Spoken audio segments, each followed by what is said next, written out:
രാധ ഞാൻ രാധ കണ്ണനെ മറക്കാത്ത രാധ.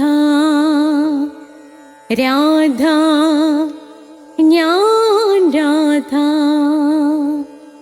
കണ്ണനെ മറക്കാത്ത രാധ. വൃന്ദാവനം നീ മറന്നോ, മധുരയെ നീ മറന്നോ.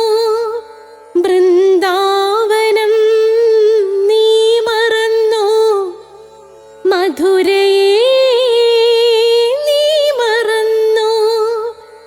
രാധയെ നീ മറന്നോ, കണ്ണാ പൈക്കളെ നീ മറന്നോ. രാധയെ നീ മറന്നോ, കണ്ണാ പൈക്കളെ നീ മറന്നോ. രാധ രാധ രാധ രാധ മറന്നിട്ടും മറക്കാത്ത രാധ. മറന്നിട്ടും മറക്കാത്ത രാധ. രാധേ രാധേ രാധേ രാധേ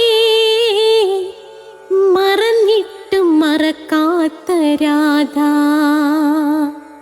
മറന്നിട്ടും മറക്കാത്ത രാധ.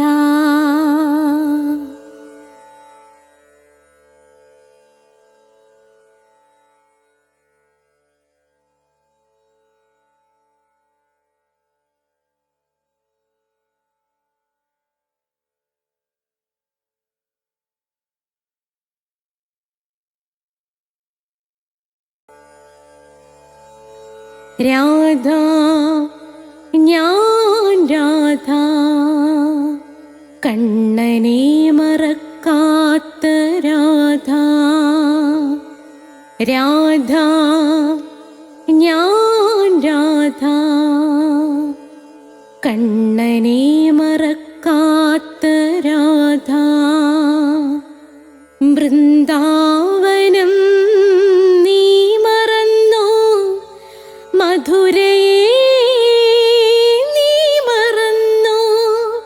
വൃന്ദാവനം നീ മറന്നോ, മധുരയെ നീ മറന്നോ. രാധേ രാധേ ഓ രാധേ രാധേ രാധേ രാധേ ഓ രാധേ രാധേ രാധേ രാധേ ഓ രാധേ രാധേ രാധേ രാധേ ഓ രാധേ രാധേ. രാധേ രാധേ എന്ന ചാനലിലെ നാരായണീയം ക്ലാസ്സുകളിലേക്ക് എല്ലാ പ്രേക്ഷകർക്കും സ്വാഗതം. നമ്മൾ ഇന്ന് നാരായണീയം 4ാമത്തെ ദശകമാണ്. 4ാമത്തെ ദശകത്തിൽ 2ാമത്തെ ശ്ലോകമാണ് നമ്മൾ ഇന്ന് പഠിക്കാനായിട്ട് പോകുന്നത്.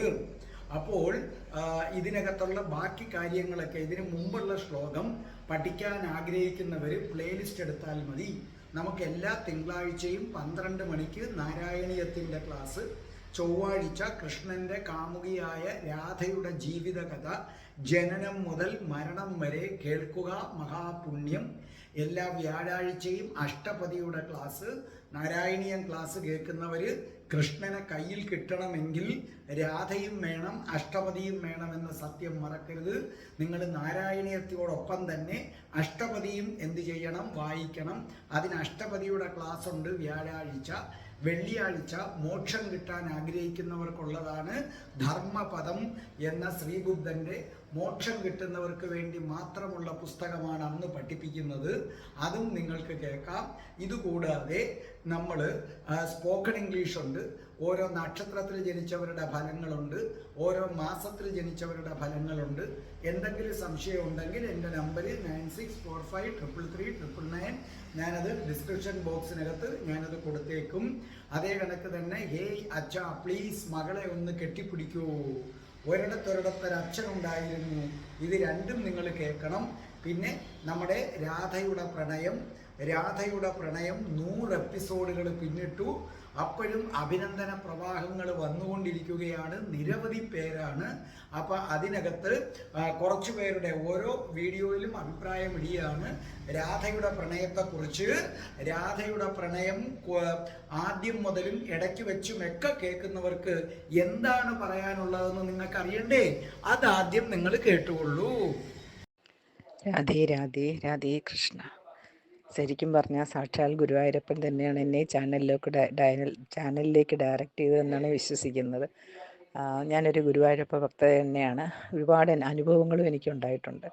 അപ്പോൾ ഞാൻ പെട്ടെന്ന് സാറിൻ്റെ ഈ ടൈറ്റിൽ സോങ്ങാണ് എന്നെ ഇതിലൊക്കെ ആകർഷിച്ചത്. ആ ടൈറ്റിൽ സോങ് ഇങ്ങനെ കണ്ടുപിടിച്ച് വന്നപ്പോഴാണ് ഇങ്ങനെ ചാനൽ കണ്ടതും ആദ്യമേ തന്നെ രാധയുടെ പ്രണയമാണ് ഞാൻ കേൾക്കാനിടയായത്. അത് 1-2 കേട്ട് കഴിഞ്ഞപ്പോൾ എനിക്കങ്ങ് വല്ലാത്തൊരു മാനസികാവസ്ഥയിലായി. എനിക്ക് തോന്നിയിട്ട് ലാസ്റ്റ് സെപ്റ്റംബറിലൊക്കെയാണ്. അപ്പോൾ സാറിന് മെസ്സേജ് അയച്ചിരുന്നു. അങ്ങനെയാണ് ഞാൻ ഗ്രൂപ്പിൽ ചേരുന്നതും. എന്നിട്ട് ആദ്യം മുതലേ കാണാൻ തുടങ്ങി. പക്ഷേ 1-2 കൊണ്ടൊക്കെ ഒരു ദിവസം തീർക്കാൻ മനസ്സ് വന്നില്ല. 3, 4, 5 ഒക്കെ ഒരു ദിവസം എപ്പിസോഡുകൾ കണ്ട് ഞാൻ കംപ്ലീറ്റും നവംബർ ലാസ്റ്റൊക്കെ ആയപ്പോഴത്തേക്ക് ഞാൻ അപ് ടു ഡേറ്റ് ആയി എല്ലാം. പക്ഷേ ഇപ്പോൾ ആഴ്ചയിൽ ഒരു ദിവസം ആയതുകൊണ്ടൊരു വിഷമം. അത് എല്ലാ ചൊവ്വാഴ്ച നോക്കിയിരിക്കണം. അത്രയ്ക്ക് മനോഹരമായിരുന്നു. സത്യം പറഞ്ഞ രാധ എന്നുള്ളൊരു വ്യക്തി ഒരു ക്യാരക്ടർ മാത്രമായിട്ടായിരുന്നു മനസ്സിൽ. ഇത്രത്തോളം ഡെപ്ത് അത് സാറിൻ്റെ എപ്പിസോഡിൽ കൂടെയാണ് മനസ്സിലാക്കാൻ സാധിച്ചത്. എനിക്കൊന്നും അറിയില്ലായിരുന്നു. അങ്ങനെ ഞാൻ തിരുവനന്തപുരത്തുള്ള രാധാദേവിയുടെ ക്ഷേത്രത്തിൽ പോയി അവിടെ തൊഴുതു. അവിടെ കുറച്ച് സമയം ചിലവഴിച്ചു. അപ്പോഴൊക്കെ വല്ലാത്തൊരു മാനസികാവസ്ഥ തന്നെയായിരുന്നു. ഇപ്പോൾ ഗുരുവായൂർ പോയിരുന്നു. ഭഗവാനെ നല്ലപോലെ എനിക്ക് ഏകാദശിയുടെ ദിവസം തൊഴാൻ സാധിച്ചു. പക്ഷേ അപ്പോഴൊക്കെ എൻ്റെ മനസ്സിൽ രാധാദേവിയെ തന്നെയാണ് ഞാൻ ജപിച്ചുകൊണ്ടിരുന്നത്. അതെന്തോ എനിക്ക് സാറ് പറഞ്ഞത് കൊണ്ടോ എന്തോ അങ്ങനെയാണ് ഇപ്പോൾ വായിൽ വരുന്നത്. ഞാൻ വഴി ഒരുപാട് പേര് ഇപ്പോൾ രാധാ ഭക്തയായിട്ടുണ്ട്. ഒരുപാട് പേര് ചാനൽ കാണുന്നില്ലെങ്കിൽ പോലും അവരെല്ലാം രാധാദേവിയെ ആത്മാർത്ഥമായിട്ട് പ്രാർത്ഥിക്കുന്നുണ്ട്. സാറ് 100 എപ്പിസോഡിൽ കൊണ്ട് നിർത്തില്ല എന്ന് വിശ്വസിക്കുന്നു. എത്രത്തോളം അറിവുകൾ ഞങ്ങൾക്ക് തരാൻ സാധിക്കുമോ സാറിൽ നിന്ന് കിട്ടുമെന്ന് പ്രതീക്ഷിക്കുന്നു. സാറിന് അങ്ങേയറ്റത്തെ സന്തോഷം, നമസ്കാരവും. രാധേ രാധേ. സാറേ നമസ്കാരം. എൻ്റെ പേര് പ്രതിഭ, കൽക്കട്ടയിൽ നിന്നാണ്. നാട്ടിൽ തൃശ്ശൂരാണ് വീട്.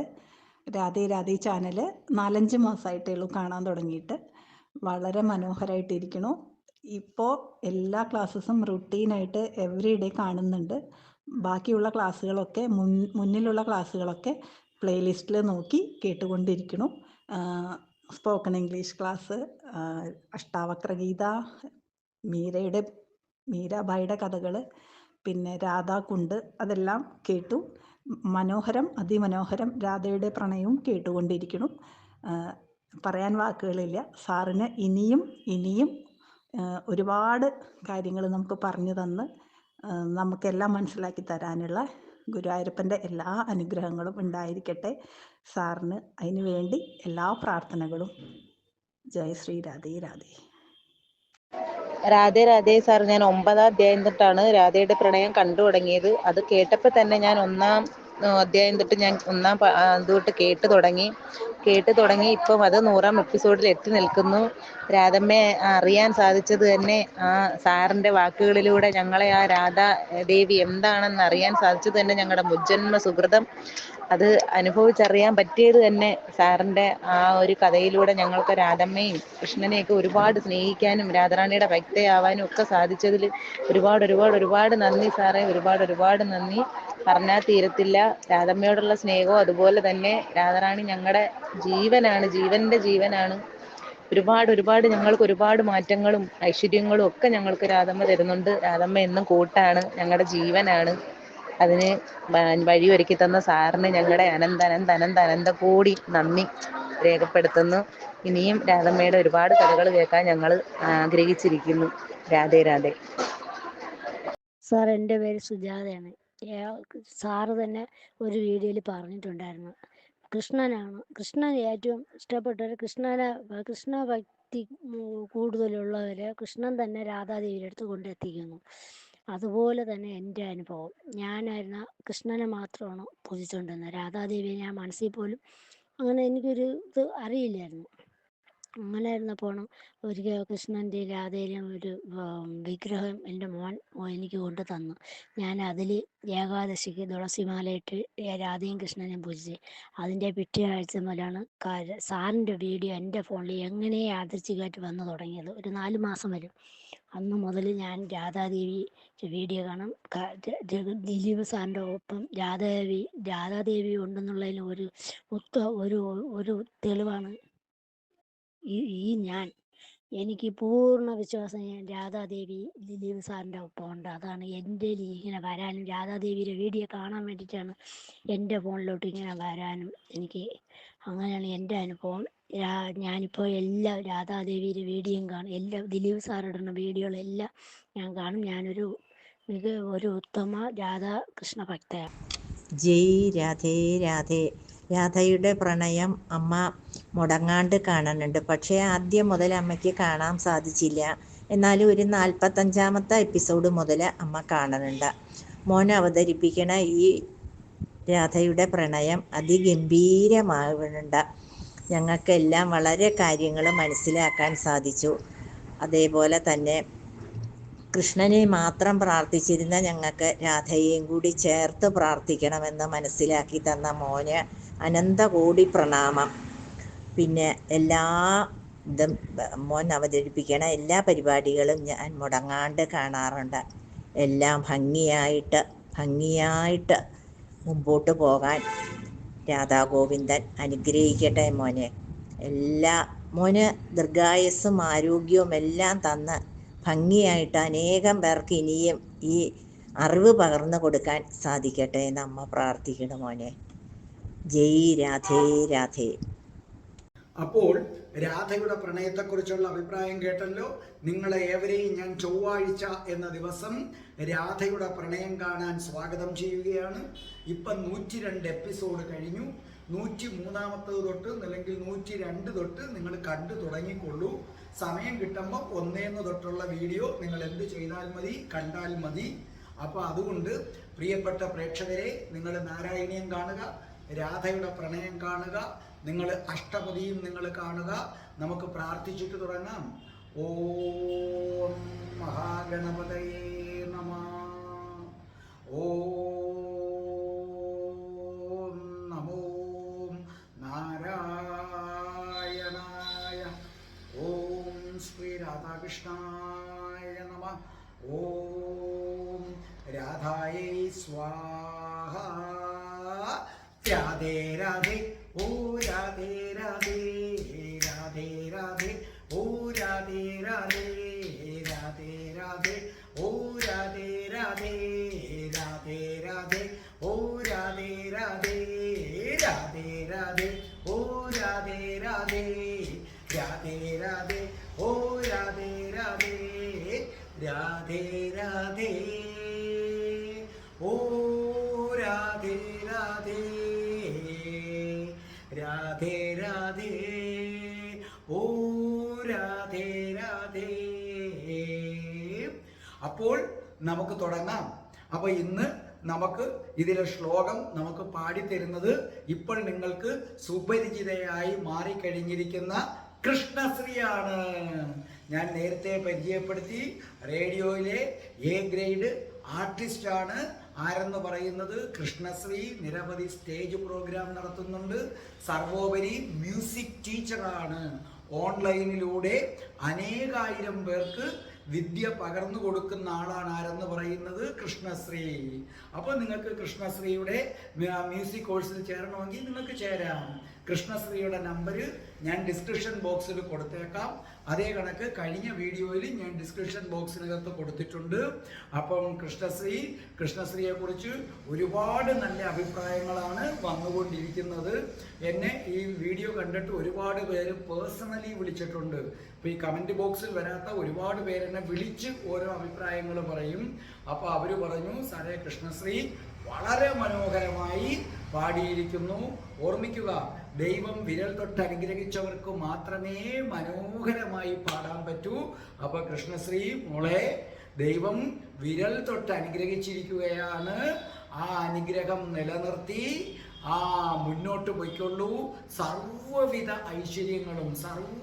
ഐശ്വര്യങ്ങളും ഉണ്ടാകും. രാധാറാണിയെയും കൃഷ്ണനെയും അല്ലേ ഭജിക്കുന്നത്, പിന്നെ എന്തു വേണം? ജീവിതത്തിലും ദാമ്പത്യത്തിലും സംഗീതത്തിലും എല്ലാം ഒരുപാട് ഐശ്വര്യങ്ങൾ ഉണ്ടാകട്ടെ. നമ്മുടെ കൃഷ്ണശ്രീ അത് പാടുന്നത് കേട്ടുകൊള്ളൂ, എന്നിട്ട് ഞാനത് പഠിപ്പിക്കാം. ब्रह्मचर्यदृढतादिभीर्यमयि राप्लवादिनियमैश्च पाविता कुर्महे दृढममी सुहासनं पङ्कजाद्यमपि वा भवत्परा. അപ്പോൾ നമ്മുടെ കൃഷ്ണശ്രീ അത് മനോഹരമായി പാടിയത് കേട്ടല്ലോ. അതുപോലെ എൻ്റെ നാരായണീയം കാണുന്നവർ ദയവ് ചെയ്ത് കഠിന കൃഷ്ണഭക്തനായിരുന്ന ഞാൻ, കൃഷ്ണൻ്റെ അമ്പലത്തിലല്ലാതെ മറ്റൊരമ്പലത്തിലും പോകാതിരുന്ന ഞാൻ എങ്ങനെയാണ് കഠിന രാധാഭക്തനായതെന്നൊരു വീഡിയോ ഇട്ടിട്ടുണ്ട്. ദയവ് ചെയ്ത് കാണണം. അതിൻ്റെ ലിങ്ക് കിട്ടാത്തവർ എന്നോട് ചോദിച്ചാൽ ഞാൻ തരുന്നതായിരിക്കും. അപ്പോൾ ഈ ശ്ലോകം ഞാൻ വായിക്കാം. ഇത് വളരെയധികം അർത്ഥങ്ങളുള്ള അല്പം ഗഹനമായ ഒരു ശ്ലോകമാണ്. ബ്രഹ്മചര്യ ദൃഢതാദിഭിർയമൈ രാപ്ലവാദിനീയ മൈച്ഛ പാവിത കൂർമഹേ ദൃഢമമി സുഖാസനം പങ്കജാദ്യമപി വാ ഭവത്പര. ഇത് കൃഷ്ണശ്രീ നിങ്ങൾക്ക് പാടി തന്നിട്ടുണ്ട്. അപ്പോൾ ആ കൃഷ്ണശ്രീ പാടിയ ഈണമനുസരിച്ച് നിങ്ങളിത് പാടി ശീലിക്കുക. ഞാൻ നിർത്തി പറഞ്ഞു തന്നതാണ്. എഴുതിക്കൊള്ളൂ അർത്ഥം. ബ്രഹ്മചര്യ ദൃഢദാദിഭി, അത്രയും എഴുതുക. ബ്രഹ്മചര്യ ദൃഢദാദിഭി എന്നിട്ട് അതിൻ്റെ അർത്ഥം എഴുതിക്കൊള്ളൂ. ബ്രഹ്മചര്യം, അഹിംസ, സത്യം എന്നിവയിൽ ഉറച്ച. അർത്ഥം എഴുതിക്കോ. ബ്രഹ്മചര്യം, അഹിംസ, സത്യം എന്നിവയിൽ ഉറച്ച. ഇത് നിങ്ങൾ കേൾക്കുമ്പോൾ വളരെ ശ്രദ്ധിക്കുക. ഈ ശ്ലോകത്തിൻ്റെ അർത്ഥം മാത്രമല്ല, ഓരോ വരികളും എക്സ്പ്ലെയിൻ ചെയ്യുമ്പോൾ നിങ്ങൾ നോട്ട്ബുക്ക് തുറന്നു വെച്ചേക്കണം. കാരണം നിങ്ങൾ അതിനകത്തൊക്കെ നോട്ട് എഴുതേണ്ട ആവശ്യങ്ങൾ ഉണ്ട്. അടുത്തത് യമൈ. യമൈ എന്ന് പറഞ്ഞാൽ യമങ്ങളാലും, അതായത് അഹിംസ, സത്യം, അങ്ങനെ കുറേ കാര്യങ്ങളുണ്ട്. ആ നിയമങ്ങൾ ഞാൻ ഒന്നാമത്തെ വരിയെക്കുറിച്ച് പഠിപ്പിക്കുമ്പം വിശദമായി തന്നെ പഠിപ്പിക്കുന്നുണ്ട്. അതിൻ്റെ നോട്ടും കുറിക്കണം. ഇപ്പം നിങ്ങൾ യമൈ എന്നെഴുതിയിട്ട് യമങ്ങളാലും. അടുത്തത് ആപ്ലവാദിനീയമൈ. ആപ്ലവാദിനീയമൈച്ച, അത്രയും എഴുതുക. അർത്ഥം കുളി തുടങ്ങിയ നിയമങ്ങളാലും.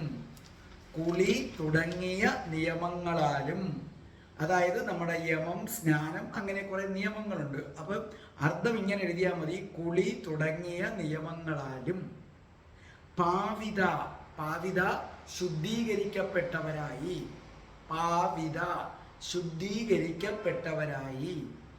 കൂർമഹേ, ചെയ്തു കൊള്ളാം. ദൃഢമമി, ഞങ്ങൾ ഉറപ്പിച്ചു. സുഖാസനം, സുഖമായ ഒരാസനം എന്നെഴുതിക്കൂ. അതായത് യോഗാസനമാണ്. പത്മാസനം, വീരാസനം, സുഖാസനം, അങ്ങനെ പല ആസനങ്ങളുണ്ട്. അതുകൊണ്ട് നിങ്ങൾ ഇങ്ങനെ എഴുതിയാൽ മതി. സുഖമായ ആസനം. പങ്കജാദ്യം അപി വാ. അർത്ഥം താമര തുടങ്ങിയ, അതായത് പത്മം താമര, പത്മം തുടങ്ങിയ ഏതെങ്കിലും ആസനം, അങ്ങനെയാണ് അർത്ഥം എഴുതേണ്ടത്. പത്മം തുടങ്ങിയ ഏതെങ്കിലും ആസനം എന്ന് പറഞ്ഞാൽ പത്മാസനമാകാം, വീരാസനമാകാം, പിന്നെ സുഖാസനമാകാം. അങ്ങനെ യോഗാസനങ്ങളിൽ ഏതെങ്കിലും ഒരാസനം. ഭവത്പര, അർത്ഥം ഭഗവാനെ തന്നെ ആശ്രയിക്കുന്നവരായി. ഇതിൻ്റെ മുഴുവൻ അർത്ഥം ഞാൻ പറഞ്ഞു തരാം. അതിനുശേഷം നമ്മൾ ഇതിലേക്ക് കടക്കും. ഇത് ഗഹനമായ തത്വങ്ങൾ നിറഞ്ഞതാണ്. നോട്ട്ബുക്ക് കയ്യിൽ വെച്ചേക്കണം. അപ്പൊ ഇവിടെ പറഞ്ഞിരിക്കുന്നത് ഇത്രയേ ഉള്ളൂ.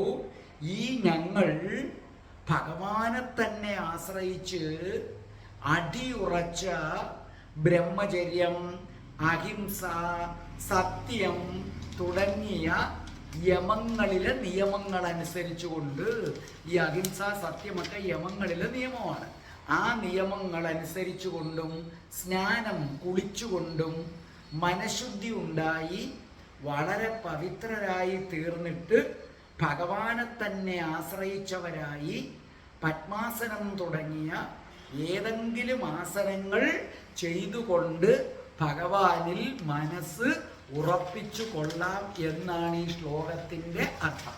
അപ്പൊ ഈ ശ്ലോകത്തിൻ്റെ അർത്ഥം ഇത്രയേ ഉള്ളൂ. ഭഗവാനെ, ഞങ്ങൾ അങ്ങേ തന്നെ ആശ്രയിച്ചിരിക്കുന്നു. ഞങ്ങൾ അടിയുറച്ച രീതിയിൽ ബ്രഹ്മചര്യം പാലിക്കും, അഹിംസ പാലിക്കും, സത്യമേ പറയൂ, അങ്ങനെ എല്ലാവിധ യമനിയമങ്ങളും ഞങ്ങൾ അനുസരിക്കും, കൃത്യമായി കുളിക്കും, മനഃശുദ്ധി വരുത്തും, അങ്ങനെ പവിത്രരായി തീരും. പവിത്രരായി തീർന്നിട്ട് ഭഗവാനെ ആശ്രയിക്കാൻ വേണ്ടി പത്മാസനത്തിലോ സുഖാസനത്തിലോ വീരാസനത്തിലോ ഇരുന്ന് ഞങ്ങൾ ഭഗവാനെ ധ്യാനിച്ച് ഭഗവാനിൽ മനസ്സുറപ്പിക്കുമെന്നാണ് ഇതിൻ്റെ മൊത്തത്തിലുള്ള അർത്ഥമെന്ന് പറയുന്നത്. ഇനി നമുക്ക് ഒന്നാമത്തെ വരി എടുക്കാം. ശ്രദ്ധിച്ചേക്കെ. ബ്രഹ്മചര്യ ദൃഢദാദിഭിർയമൈ. അപ്പൊ ബ്രഹ്മചര്യ ദൃഢദാദിഭിർ എന്ന് പറഞ്ഞാൽ ബ്രഹ്മചര്യം, അഹിംസ, സത്യം എന്നിവയിൽ ഉറച്ച യമൈ യമങ്ങളാൽ. അപ്പം ഭഗവാനെ ഒന്നാമത്തെ വരിയിൽ പറയുന്നത് ഇതാണ്. ഭഗവാനെ യമനിയമങ്ങൾ അനുസരിച്ച് ജീവിച്ച് അങ്ങയിൽ ഞാൻ മനസ്സുറപ്പിച്ചു കൊള്ളാം. ഒന്നാമത്തെ വരി എന്ന് പറയുന്നത് അതാണ്. ഭഗവാനെ യമനിയമങ്ങളായ ബ്രഹ്മചര്യം, അഹിംസ, സത്യം, അങ്ങനെ കുറേ യമനിയമങ്ങളുണ്ട്. ആ യമനിയമങ്ങൾ അനുസരിച്ച് ഭഗവാനിൽ ഞാൻ മനസ്സുറപ്പിച്ചു കൊള്ളാം. അപ്പൊ സ്വാഭാവികമായിട്ടും എന്തൊക്കെയാണ് യമനിയമങ്ങളെന്ന് ഈ വീഡിയോ കേൾക്കുന്നവർ അറിഞ്ഞിരിക്കണം. അപ്പൊ എന്താണ് യമനിയമങ്ങള്? അതിനെക്കുറിച്ച് ഇങ്ങനെയാണ് പറയുന്നത്. അഹിംസ, സത്യ, സ്ഥേയ, ബ്രഹ്മചര്യ, പരിഗ്രഹ, യമ എന്നാണ് ഇതിനെക്കുറിച്ച് യോഗസൂത്രത്തിൽ പറയുന്നത്. അതായത് ബ്രഹ്മചര്യത്തിന് 5 ഘടകങ്ങളുണ്ട്. അപ്പൊ ആ ഘടകങ്ങൾ, യമനിയമങ്ങളിലെ ഘടകങ്ങൾ എഴുതിക്കോ. യമനിയമങ്ങൾ ഏതൊക്കെയാണ്? 1, നിങ്ങൾ നോട്ട്ബുക്കിനകത്ത് എഴുതണം. യമനിയമങ്ങൾ എന്ന് ഹെഡിങ് എഴുതുക. യമനിയമങ്ങൾ എന്ന് ഹെഡിങ് എഴുതിയിട്ട് നിങ്ങൾ എഴുതുക 1 അഹിംസ. എഴുതിക്കോ, 1 അഹിംസ. ഇനി അഹിംസ എന്താണെന്ന് ഞാൻ നിങ്ങളെ പറയാം. 1 അഹിംസ എഴുത്. 2 സത്യം, സത്യം. 3 അസ്തേയം, ആ സാ ചന്ദ്രകല തേപ്പുപെട്ടിയിടത്തെ യാ പൂജ്യം, അസ്തേയം. 4 ബ്രഹ്മചര്യം. 5 അപരിഗ്രഹം, ആ പരിപ്പിൻ്റെ പരി, അപരിഗ്രഹം, അപരിഗ്രഹം. ഇത്ര എഴുതിയല്ല നിങ്ങൾ? ഇതാണ് 5 എണ്ണം. ഇതിൽ കൂടുതലുണ്ട്. ഇനി ആദ്യമായിട്ട് അഹിംസ. അഹിംസ എന്ന് പറഞ്ഞാൽ നിങ്ങൾ എഴുതി വെച്ചോ, വാക്കുകൊണ്ടോ മനസ്സുകൊണ്ടോ പ്രവൃത്തി കൊണ്ടോ മറ്റുള്ളവരെ ദ്രോഹിക്കാതിരിക്കുക. എഴുതിയല്ലോ? വാക്കുകൊണ്ടോ മനസ്സുകൊണ്ടോ പ്രവൃത്തി കൊണ്ടോ മറ്റുള്ളവരെ ദ്രോഹിക്കാതെ ഇരിക്കുക. അപ്പൊ എന്താണ് അഹിംസ? നിങ്ങൾ ഒരു വാക്കുകൊണ്ടോ ഒരു നോട്ടം കൊണ്ടോ നിങ്ങളുടെ എന്തെങ്കിലും ഒരു പ്രവൃത്തി കൊണ്ടോ മറ്റൊരാളെ വേദനിപ്പിക്കരുത്. അതാണ് അഹിംസ. അല്ലാതെ ഒരാളെ കൊല്ലാതിരിക്കുന്നത് മാത്രമല്ല. ഇപ്പോൾ ഒരാളെ കാണുമ്പം നിങ്ങൾ അയാളെ അടിമുടി നോക്കി പുച്ഛത്തിലൊരു നോട്ടം, അപ്പം അയാൾക്കൊരു വിഷമം വരും. അപ്പം നിങ്ങൾ എന്ത് ചെയ്തിരിക്കുന്നു? ഹിംസ ചെയ്തിരിക്കുന്നു. അല്ലെങ്കിൽ ഒരാളെ കാണുമ്പം ഇതെന്തൊരു കോലോടാ, വൃത്തിയായിട്ട് നടന്നുകൂടെയോടാ, തീർന്നു, നിങ്ങൾ ഹിംസ ചെയ്തിരിക്കുന്നു. അപ്പം അഹിംസ എന്ന് പറഞ്ഞാൽ വാക്കുകൾ കൊണ്ടോ നോട്ടം കൊണ്ടോ പ്രവൃത്തി കൊണ്ടോ ആരെയും വേദനിപ്പിക്കരുത്. നിങ്ങൾ വാക്കുകൾ കൊണ്ട് ഒരുപാട് പേരെ വേദനിപ്പിക്കും. കാരണം നിങ്ങൾ ആരെങ്കിലും കാണുമ്പോൾ പറയത്തില്ലയോ, അയ്യോ ഇതെന്തൊരു കോലം, ഇത് എങ്ങനെ ഇരുന്നതാണ്. നിങ്ങൾ ഹിംസ ചെയ്തു, തെറ്റാണത്. ഒരാളെ കാണുമ്പോൾ ഒരിക്കലും പറയരുത്, അയ്യോ ഇതെന്തൊരു കോലം, എങ്ങനെ ഇരുന്നതാ. അയാളിത് കേട്ട് കേട്ട് കേട്ട് സഹികെട്ടാ വരുന്നത്.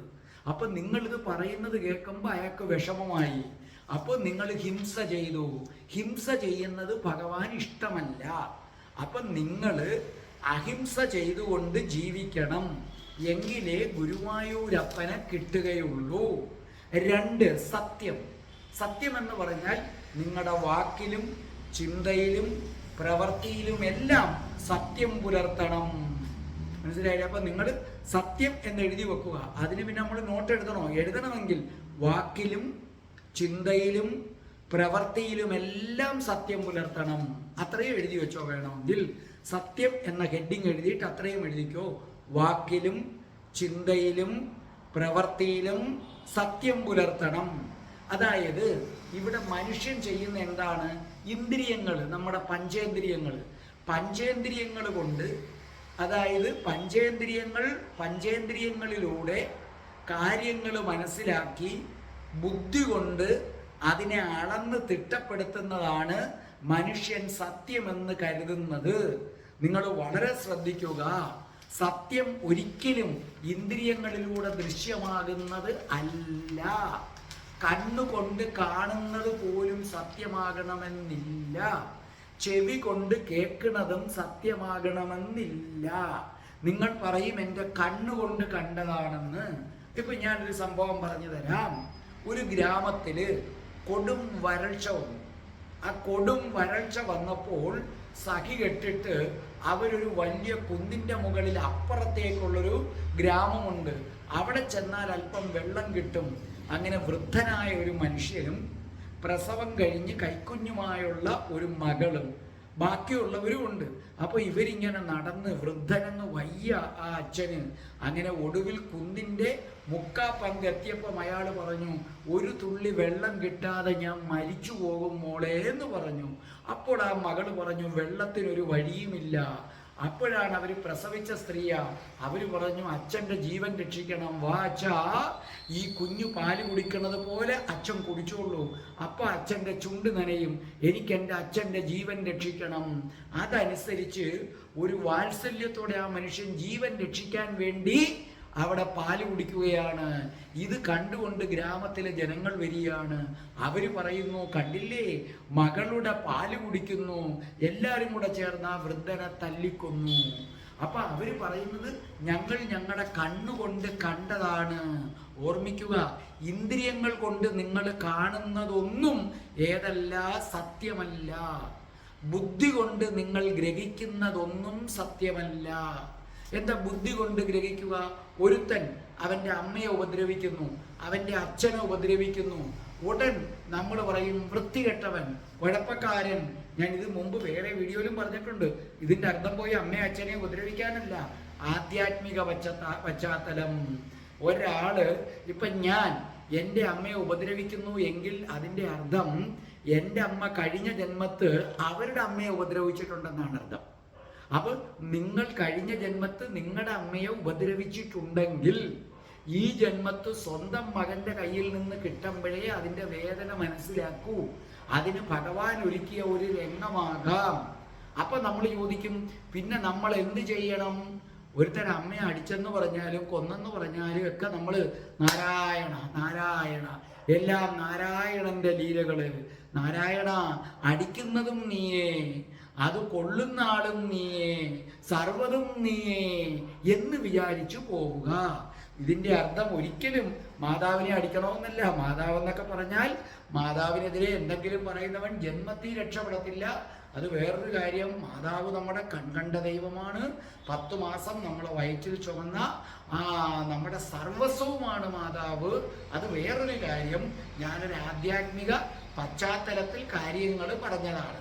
അപ്പം അതുകൊണ്ട് നമ്മൾ ഇത്തരം കാര്യങ്ങളിലൊന്നും അഭിപ്രായങ്ങൾ പറയാതെ ഇരിക്കുക.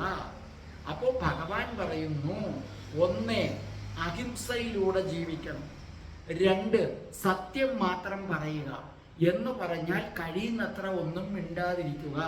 നിങ്ങളുടെ കണ്ണുകൊണ്ട് കാണുന്നതും ചെവി കൊണ്ട് കേൾക്കുന്നതും ബുദ്ധി കൊണ്ട് അളക്കുന്നതിനും അപ്പുറമാണ് സത്യം. അതുകൊണ്ട് കഴിയുന്നത്ര ഒന്നിനെക്കുറിച്ചും അഭിപ്രായം പറയാതെ ജീവിക്കുക. ഇനി 3ാമത്തത് അസ്തേയം. എഴുതിക്കൊണ്ടേ, അസ്തേയം. അസ്തേയം എന്ന് പറഞ്ഞാൽ അതിൻ്റെ അടിയിൽ നിങ്ങൾ നോട്ട്ബുക്കിൽ എഴുതുക, അസ്തേയം. കാരണം ഇതനുസരിച്ച് ജീവിക്കേണ്ടതാ. അതുകൊണ്ടാണ് ഞാൻ നോട്ട്ബുക്ക് എഴുതാൻ പറഞ്ഞ. ഓരോ ദിവസവും ഈ നോട്ട്ബുക്ക് എടുത്ത് വെച്ചിട്ട് ഇതനുസരിച്ചാണോ എന്നും രാത്രി ഉറങ്ങാൻ പോകുമ്പോൾ നോക്കണം. ഈ നോട്ട്ബുക്ക് എടുത്ത് വെച്ചിട്ട് ഇതനുസരിച്ചാണോ ഞാൻ ഇന്നത്തെ ദിവസം ജീവിച്ചതെന്ന്. അസ്തേയം. ഈ പ്രപഞ്ചത്തിലൊന്നും ആരുടെയും വകയല്ല. അങ്ങനെ എഴുതിക്കൊള്ളണം. ഈ പ്രപഞ്ചത്തിലൊന്നും ആരുടെയും വകയല്ല, എല്ലാം ഭഗവാന്റെ വകയാണ്. എല്ലാവരും ഭഗവാന്റെ മക്കളും. അത്ര എഴുതിയാൽ മതി. എല്ലാവരും ഭഗവാന്റെ മക്കളും. അതുകൊണ്ട് തൻ്റേതല്ലാത്ത യാതൊന്നും കൈവശപ്പെടുത്തരുത്.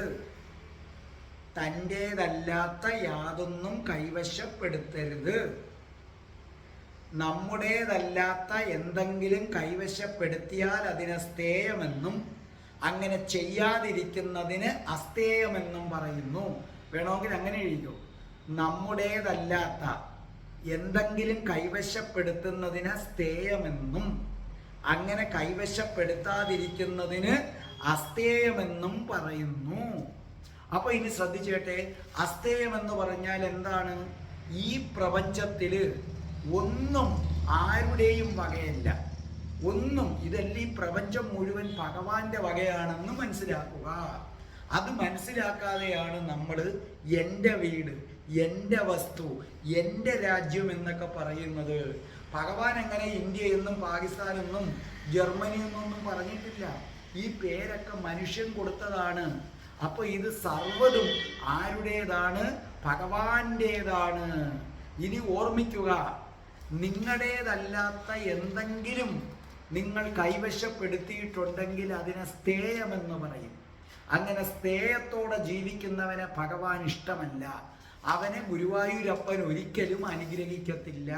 ഇപ്പൊ ഉദാഹരണമായിട്ട് നിങ്ങൾ അയലത്തുകാരൻ്റെ അതിർത്തിയിലോട്ട് കയറ്റി വേലി കെട്ടിയെന്ന് വെച്ചു. അങ്ങനെ വെച്ചു കഴിഞ്ഞാൽ അതാരായി മാറി? സ്ഥേയം. ചിലർക്ക് അങ്ങനെ ഒരു സ്വഭാവമുണ്ട്. പാതിരാത്രി എഴുന്നേറ്റ് സർവേക്കല്ല്, അപ്പുറത്തവൻ്റെ സർവേക്കല്ല് തോണ്ടി നമ്മൾ ഇങ്ങോട്ടും കൂടെ കയറ്റി ഇട്ട് വെച്ചു കൊടുക്കും. അതേതാണ്? സ്ഥേയം. നിങ്ങളൊരു കടയിൽ ചെന്ന് സാധനം വാങ്ങിച്ചു. സാധനം വാങ്ങിച്ചു കഴിഞ്ഞ് നിങ്ങൾ അവന് പൈസ കൊടുത്തു. നിങ്ങൾക്ക് ബാക്കി തരേണ്ടത് 50 രൂപയാണ്. പക്ഷേ അവന് 90 രൂപ തന്നു. നിങ്ങളത് മിണ്ടാതെ കയ്യിൽ വെച്ചു കൊണ്ടുവന്നാൽ അത് സ്ഥേയം. നമ്മുടേതല്ലാത്തതൊന്നും കൈവശം വെക്കരുത്. മറിച്ച് നിനക്ക് അബദ്ധം പറ്റി ഇന്ന എന്ന് പറഞ്ഞു കൊടുത്താൽ അതാരായിരിക്കും? അസ്ഥേയം. അപ്പൊ ഇവിടെ നമുക്ക് ജീവിക്കാൻ ആവശ്യമായത് മാത്രം മതി ഭഗവാനേ എന്ന് പ്രാർത്ഥിച്ച് അതിനനുസരിച്ച് ജീവിക്കുന്നതാണ് അസ്ഥേയം. ശരിക്കും പറഞ്ഞാൽ നിങ്ങൾ എന്നും പ്രാർത്ഥിക്കേണ്ടതാ, ഭഗവാനേ എനിക്ക് ജീവിക്കാൻ ആവശ്യമായത് മാത്രം മതി. ഇപ്പൊ നിങ്ങളുടെ വീട്ടില് മാങ്ങ പഴുത്തു നിൽക്കുന്നു. നിങ്ങളുടെ വീട്ടിലൊരു മാവുണ്ട്, അതിനകത്ത് മാങ്ങ പിടിച്ചു നിൽക്കുന്നു. നോക്കൂ, അതിനകത്ത് ഒരു 30 മാങ്ങ പിടിച്ചു നിൽപ്പുണ്ടെങ്കിൽ 20 എണ്ണം നിങ്ങൾ എടുക്കുക. 10 എണ്ണം പക്ഷികൾക്ക് അവകാശപ്പെട്ടതാണ്, അണ്ണാറക്കണ്ണൻ അവകാശപ്പെട്ടതാണ്.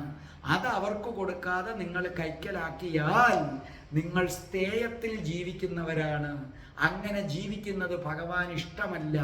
നിങ്ങൾ അസ്ഥേയത്തിൽ ജീവിക്കണം.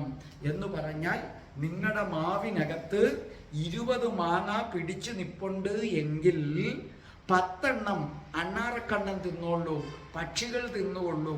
20 എണ്ണം മാത്രം നിങ്ങൾ വിളഞ്ഞു വരുമ്പോൾ പിച്ചിയെടുക്കുക. ബാക്കി മരത്തിൽ നിന്ന് പഴുക്കട്ടെ. അപ്പം നിങ്ങൾ അസ്ഥേയത്തിൽ ജീവിക്കുന്നു. നിങ്ങൾ എന്നും കാക്കകൾക്കും മറ്റും അരിമണികൾ കൊടുക്കുക. ഉച്ചയ്ക്ക് അന്നം കഴിക്കുന്നതിന് മുമ്പ് അവർക്കും നിങ്ങൾ വിളമ്പി കൊടുക്കുക. എല്ലാ ദിവസവും അല്പം പഞ്ചസാരയോ മറ്റോ അരിമണികളോ അല്പം വീടിൽ നിന്ന് കുറച്ച് അകലെയായി ഉറുമ്പുകൾക്ക് വേണ്ടി കൊണ്ട് വെച്ചു കൊടുക്കുക. അപ്പം നമുക്ക് കിട്ടുന്നത് അവർക്കും കൂടെ കൊടുക്കുന്നു. അതിനെയാണ് അസ്തേയമെന്ന് പറയുന്നത്. ഇപ്പൊ അസ്തേയം എന്താണെന്ന് മനസ്സിലായല്ലോ. അടുത്തത് എഴുതിക്കോ, ബ്രഹ്മചര്യം. ബ്രഹ്മചര്യത്തിന്റെ അർത്ഥം എഴുതിക്കോ. ഇന്ദ്രിയങ്ങൾക്ക് സന്തോഷമുണ്ടാകുന്നതെന്തും വേണമെന്ന ആഗ്രഹത്തെ കാമം എന്ന് പറയുന്നു. ഒന്നും കൂടെ, ഇന്ദ്രിയങ്ങൾക്ക്, നോട്ട്ബുക്കിൽ എഴുതിക്കോ, ഇന്ദ്രിയങ്ങൾക്ക് സന്തോഷമുണ്ടാക്കുന്ന എന്തും വേണമെന്ന ആഗ്രഹത്തെ കാമം എന്ന് പറയുന്നു. ആ കാമത്തെ ഉപേക്ഷിക്കുന്നത് ബ്രഹ്മചര്യം. ആ കാമത്തെ ഉപേക്ഷിക്കുന്നത് ബ്രഹ്മചര്യം. അതായത് ഇപ്പൊ ഞാൻ ശ്രദ്ധിച്ചു, നിങ്ങൾ കേട്ടോളണം. ബ്രഹ്മചര്യം എന്ന് പറഞ്ഞാൽ ഇന്ദ്രിയങ്ങൾക്ക് വളരെയധികം താല്പര്യമാണ് മണിമാളിക പോലത്തെ വീട്, അതീവ വലിയ കാറ്, അതിനകത്ത് സ്വിമ്മിങ് പൂള്, മനസ്സിലല്ലേ? പിന്നെ ധനം വീണ്ടും വീണ്ടും കുന്നുകൂടണം. ഇതൊക്കെ ഇന്ദ്രിയങ്ങൾക്ക് മോഹമുണ്ടാക്കുന്നതാണ്.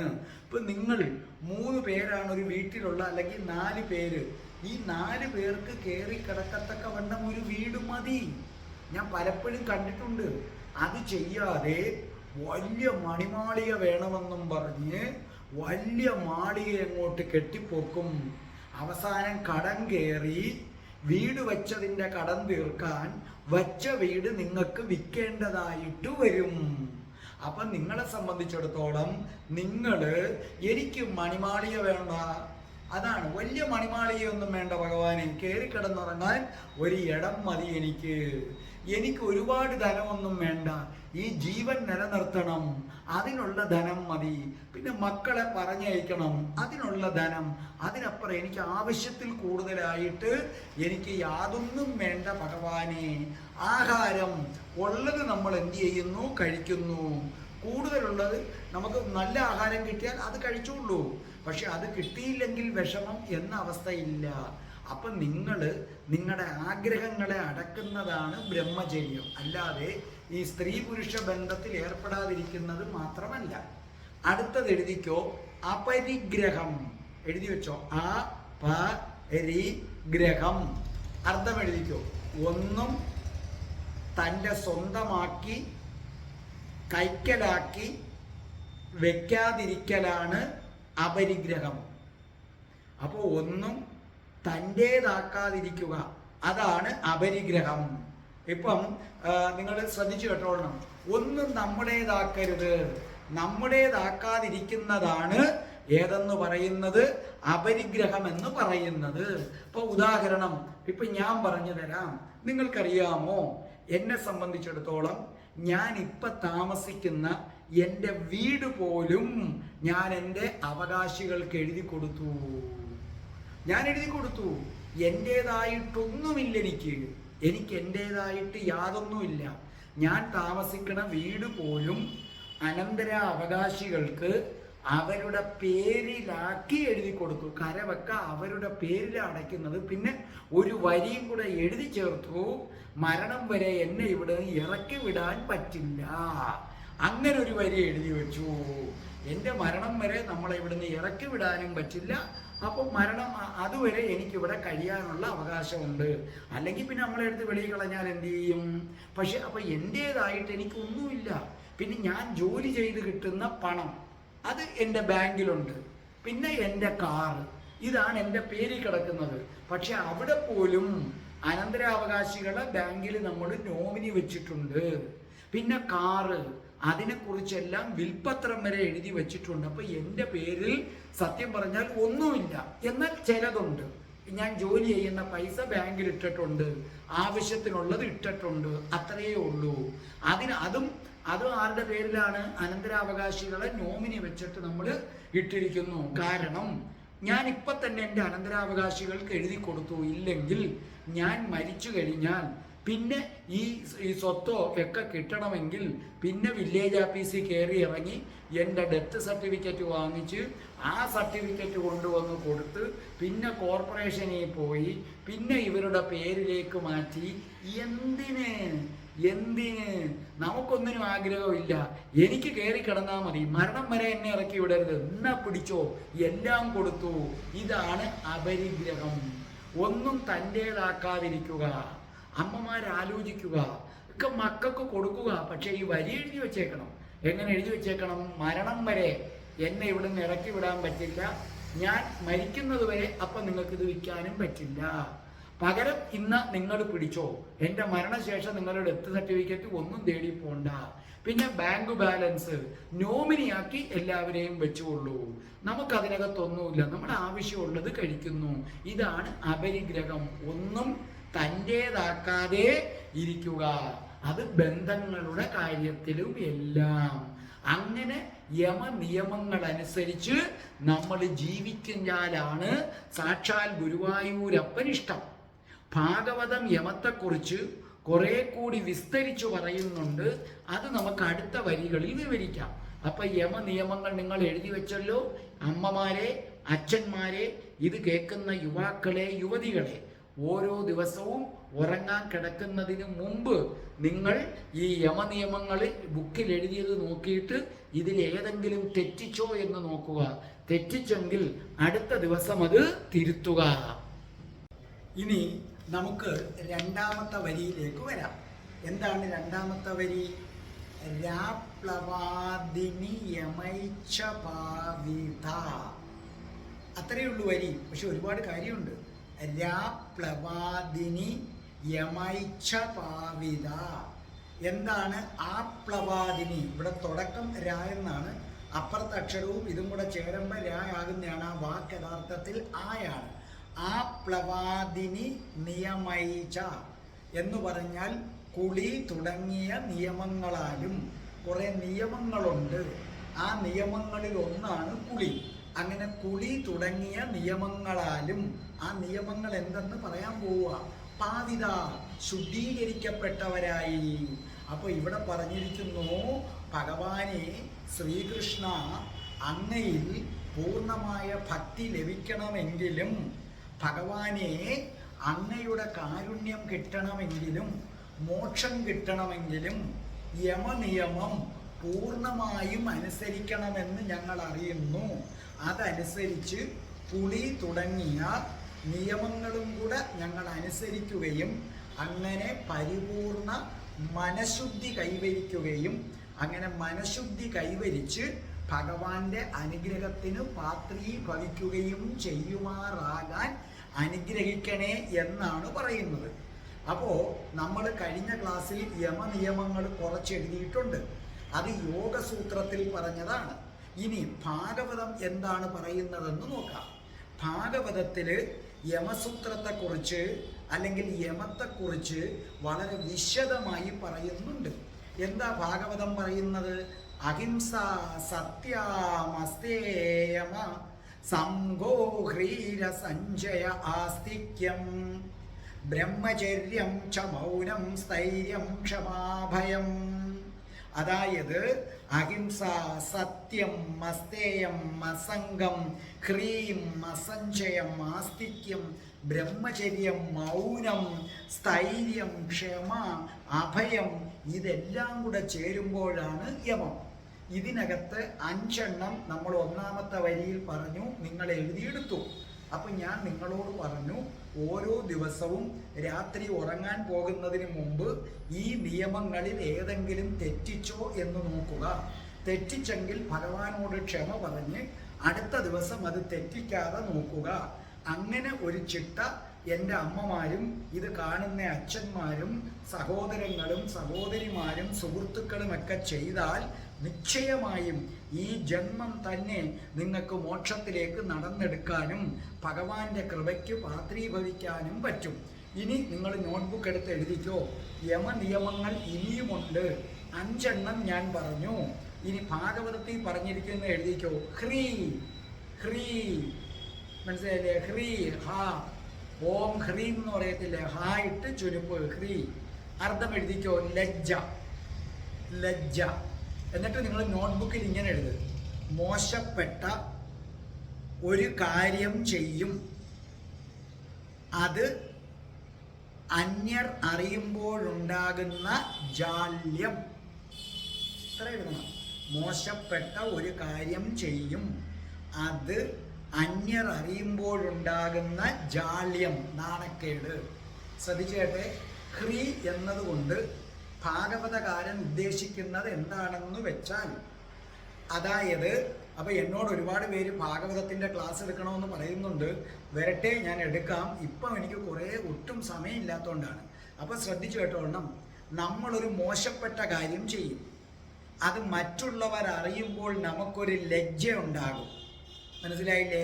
ആ ലജ്ജയ്ക്കാണ് എന്ത് പറയുന്നത്? ഹ്രീ എന്ന് പറയുന്നത്.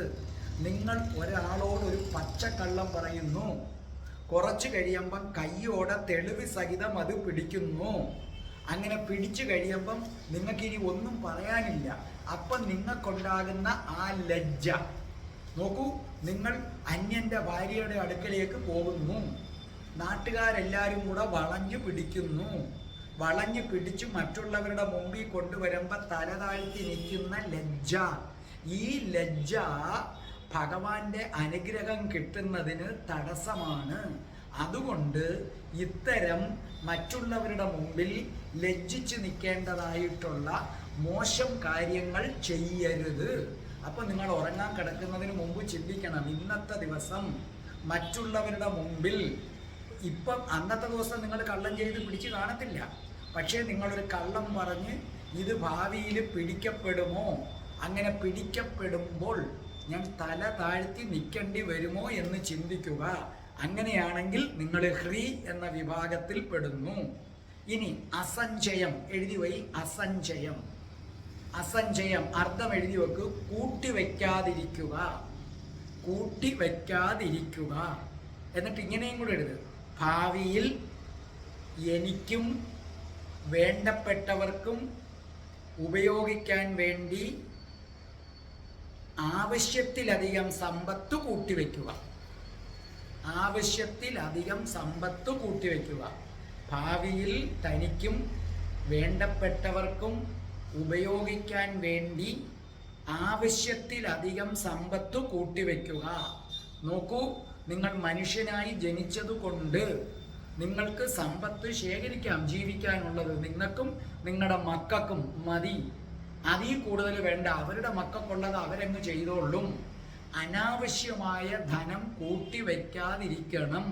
അത് ഇന്ത്യക്കാരിൽ മാത്രം കാണുന്ന ഒരു പ്രത്യേകതയാണ്. യൂറോപ്യൻസിന് അതില്ല. യൂറോപ്പിൽ മക്കൾ 8ാം ക്ലാസ് ആകുമ്പോൾ തന്നെ അവർ മറ്റ് ജോലികൾ ചെയ്ത് അവരുടെ പഠിപ്പിൻ്റെ വക കണ്ടെത്തും. പിന്നെ അവരെ അച്ഛനും അമ്മയുമല്ല സംരക്ഷിക്കുന്നത്. അതുകൊണ്ട് ശരിക്കും യൂറോപ്യൻകാർക്ക് ഈ കൂട്ടിവെക്കലില്ല. നിങ്ങൾ കണ്ടിട്ടില്ലേ, അവിടെ ജോലി ചെയ്യുന്നവരൊക്കെ അവർക്ക് കുറച്ച് പണം വന്നു കഴിയുമ്പോൾ അവർ നേരെ ഇന്ത്യയിലേക്കോ മറ്റ് രാജ്യങ്ങളിലേക്കോ പോകും. അവിടെ എല്ലാം സന്ദർശിക്കും, ആനന്ദിക്കും. അത് കഴിഞ്ഞ് തിരിച്ചു ചെന്ന് വീണ്ടും സമ്പാദിക്കും. അങ്ങനെ കൂട്ടിവെക്കുന്ന സ്വഭാവം അവർക്കാർക്കും ഇല്ല. കാരണം പണം നേടാനുള്ള ശ്രമം. നമുക്ക് പണങ്ങൾ ഇങ്ങനെ കൂട്ടിവെക്കുമ്പോൾ ആ കൂട്ടിവെച്ച പണത്തിൻ്റെ പുറത്ത് പിന്നെയും പിന്നെയും വേണമെന്ന് തോന്നും. ആദ്യം നമുക്ക് തോന്നും നമ്മുടെ മക്കൾക്കുള്ളതും കൂടെ സമ്പാദിക്കണം. അത് കിട്ടിക്കഴിയുമ്പോൾ നമുക്ക് തോന്നും നമ്മുടെ മക്കളുടെ മക്കൾക്കും കൂടെ വേണം. ഇങ്ങനെ പണമുണ്ടാക്കാനുള്ള വ്യഗ്രതയിൽ നിങ്ങൾ നിങ്ങളെ തന്നെ മറക്കും, ഭഗവാനെയും മറക്കും. അതുകൊണ്ട് അനാവശ്യമായി ആവശ്യത്തിൽ കൂടുതൽ പണം കൂട്ടിവെക്കാൻ ആഗ്രഹിക്കരുത്. ആവശ്യമുള്ളിടത്ത് നിർത്തണം. വെളിരാജ്യത്തൊക്കെ പോകുന്നവരെങ്ങനെയാണ്? വെളിരാജ്യത്ത് പോകുന്നവർ നിങ്ങൾക്കും നിങ്ങളുടെ മക്കൾക്കും നാട്ടിൽ വന്നാൽ ഒരു ജോലിയും കിട്ടിയില്ലെങ്കിലും ബാങ്കിൽ കിടക്കുന്നതിൻ്റെ പലിശ കൊണ്ട് ജീവിക്കാൻ പറ്റുമെങ്കിൽ മതി, നിർത്തിയിട്ട് നാട്ടിലേക്ക് വരിക. മനസ്സിലായില്ലേ? അതായത് ശരിക്കും പറഞ്ഞാൽ ഈ പണം കൂട്ടിവെക്കുന്നവനെ സംബന്ധിച്ചിടത്തോളം ധനികനാകാൻ അപ്പം ധനം വേണം നമുക്ക് ജീവിക്കാൻ. ആവശ്യത്തിനുള്ള ധനം, അതിൽ കൂടുതൽ പാടില്ല എന്നാണ് പറയുന്നത്. അങ്ങനെ ശ്രദ്ധിച്ചു കേട്ടോണം. ധനം കൂട്ടിവെക്കാൻ, അനാവശ്യമായി കൂട്ടിവെക്കാൻ ആര് ശ്രമിക്കുന്നുവോ അവനെ ഭഗവാൻ ഇഷ്ടമല്ല. ശ്രദ്ധിച്ചേട്ടെ, സൂചിക്കുഴയിലൂടെ ഒട്ടകത്തിന് കടക്കാൻ കഴിഞ്ഞാലും ധനവാന് സ്വർഗപ്രാപ്തി ഉണ്ടാകില്ല എന്ന് യേശുദേവൻ പറഞ്ഞത് ഇതുകൊണ്ടാണ്. യേശുദേവനും ഇത് പറഞ്ഞിട്ടുണ്ട്. സൂചി, നമ്മൾ നൂല് കോർക്കുന്ന സൂചിയില്ലേ, ആ സൂചിക്കകത്തൂടെ നമ്മൾ ആ നൂല് പോലും പാടുപെട്ടാ കോർക്കുന്നത്. അതിനകത്തൂടെ വേണമെങ്കിൽ ഒരു ഒട്ടകം കടന്നു എന്ന അത്ഭുതം സംഭവിക്കാം. അങ്ങനെ ആ അത്ഭുതം സംഭവിച്ചാലും ഒരു പണക്കാരൻ, അമിതമായി ധനം കൂട്ടുന്നവൻ ഒരു കാരണവശാലും സ്വർഗരാജ്യം പ്രാപിക്കുകയില്ല എന്ന് യേശുദേവൻ പറഞ്ഞിരിക്കുന്നു. ഇവിടെ ദാണ്ട് വേദങ്ങളിൽ അതിനേക്കാൾ മുമ്പേ മുനിമാരും പറഞ്ഞിരിക്കുന്നു. ഇനി അടുത്തത് ആസ്തിക്യം. എഴുതി വെച്ചോ, ആസ്തിക്യം. എന്നിട്ട് നിങ്ങളുടെ നോട്ട്ബുക്കിൽ എഴുതുക, ഈശ്വരനിലും വേദങ്ങളിലും അവനവനിലുമുള്ള വിശ്വാസം. അതാണ് ആസ്തിക്യം. നിങ്ങളെപ്പോഴും നിങ്ങളെ ആദ്യം വിശ്വസിക്കുക. എൻ്റെ ഉള്ളിൽ ഒരാളുണ്ടെന്നും അത് ദൈവത്തിൻ്റെ അംശമാണെന്നും അത് കണ്ടെത്തണമെന്നും ഞാൻ എന്നതൊരു പ്രത്യേകതയുള്ള ആളാണെന്നും. അപ്പം ആദ്യം എന്നിൽ തന്നെ നിങ്ങൾ വിശ്വസിക്കുക. എൻ്റെ ഉള്ളിൽ, എന്നിലെന്ന് പറഞ്ഞാൽ ഈ ശരീരത്തെ അല്ല ഉദ്ദേശിക്കുന്നത്, അതിൻ്റെ ഉള്ളിൽ ദൈവീകമായ ഒരാളുണ്ട്. അപ്പോൾ ആദ്യം നിങ്ങൾ നിങ്ങളിൽ വിശ്വസിക്കുക, നിങ്ങൾ വേദങ്ങളിൽ വിശ്വസിക്കുക, ഉപനിഷത്തുകളിൽ വിശ്വസിക്കുക. ഒരു ക്രിസ്ത്യനാണെങ്കിൽ അവരുടെ ബൈബിളിൽ വിശ്വസിക്കുക, മുസൽമാനാണെങ്കിൽ അവരുടെ ഖുറാനിൽ വിശ്വസിക്കുക, ഈശ്വരനിലും വിശ്വസിക്കുക. ഒരിക്കലും ഒരു നിരീശ്വരവാദി ആകാതെ ഇരിക്കുക. ഏത് കാര്യത്തിലും ഈശ്വരനെ തള്ളിപ്പറയാതിരിക്കുക. നിങ്ങൾ പലപ്പോഴും ഈശ്വരനെ തള്ളിപ്പറയുന്നുണ്ട്. നിങ്ങൾ വിചാരിക്കുന്നത് ഞങ്ങൾ എങ്ങനെ തള്ളിപ്പറയും? ഞാൻ പറഞ്ഞുതരാം. നിങ്ങൾക്ക് എന്തെങ്കിലും ഒരു കുഴപ്പം വരുമ്പോൾ നിങ്ങൾ പറയും, ഞാൻ അമ്പലത്തിൽ പോകാറുണ്ട്, ഞാൻ ഈശ്വരനെ പ്രാർത്ഥിക്കാറുണ്ട്, എന്നിട്ടും എനിക്കിത് വന്നല്ലോ. അത് ഈശ്വരനെ തള്ളിപ്പറയലാണ്. എന്തുകൊണ്ട്? നിങ്ങൾ അമ്പലത്തിൽ പോകുന്നു, അവിടെ പോകുന്നു, അപ്പം നിങ്ങൾ ഡിമാൻഡ് വെച്ചിട്ടുണ്ട്. അങ്ങനെ പോകുന്നത് കൊണ്ട് ഈശ്വരൻ എനിക്ക് ഇന്ന കണക്ക് തരണം. അത് തരാത്തതിൻ്റെ പരിഭവമാണ്. അത് ഈശ്വരനെ തള്ളിപ്പറയുകയാണ്. അങ്ങനെ ഒരു ആസ്തിക്യം നിങ്ങൾക്ക് പാടില്ല. കിടക്കുന്നതിന് മുമ്പ് അതും ചിന്തിക്കണം. പിന്നെ മൗനം, വാക്കുകളെ അടക്കുക. ഞാൻ നേരത്തെ പറഞ്ഞിട്ടുണ്ട്, അനാവശ്യമായി സംസാരിക്കാതെ ഇരിക്കുക, അതാണ് മൗനം. സ്ഥൈര്യം, അടുത്തത് എഴുതി വെച്ചോ, സ്ഥൈര്യം. അപ്പം മൗനവും എഴുതി വെച്ചോണം, സ്ഥൈര്യം. നിങ്ങൾ ആഴ്ചയിൽ ഒരിക്കലെങ്കിലും മൗനവ്രതം എടുത്തിരിക്കണം. ഒരു കുടുംബത്തിലെ അംഗങ്ങൾ മൗനവ്രതം എടുത്താൽ നല്ല രസമാണ്. അവർക്ക് ആവശ്യമുള്ളതൊക്കെ ഇങ്ങനെ എഴുതി കാണിക്കും. കൊച്ചു കുട്ടികൾക്ക് അതൊക്കെ എന്ത് സന്തോഷമാണെന്നറിയാവോ? എൻ്റെ കൊച്ചിലെ എൻ്റെ അമ്മ അങ്ങനെ എടുപ്പിച്ചിട്ടുള്ളത്. അപ്പോൾ എനിക്ക് ഭയങ്കര സന്തോഷമാണ്. ഞാൻ എപ്പോഴും ചോദിക്കും, അമ്മ ഇനി മൗനവ്രതം എന്നാ അമ്മ, അമ്മ മൗനവ്രതം എന്നാ അമ്മ. എന്തുകൊണ്ട്? എനിക്കിങ്ങനെ എഴുതി കാണിക്കണം, അമ്മ വിശക്കുന്നു, അമ്മ ചോറിട്. നിങ്ങളൊന്ന് പരീക്ഷിച്ചു നോക്കേ. ഇനി സ്ഥൈര്യം, മനസ്സ് ഭഗവാന്റെ പാദങ്ങളിൽ ഉറപ്പിച്ചു നിർത്തുക. എഴുതിക്കോ അടുത്തത്, സ്ഥൈര്യം, മനസ്സ് ഭഗവാന്റെ പാദങ്ങളിൽ ഉറപ്പിച്ചു നിർത്തുക.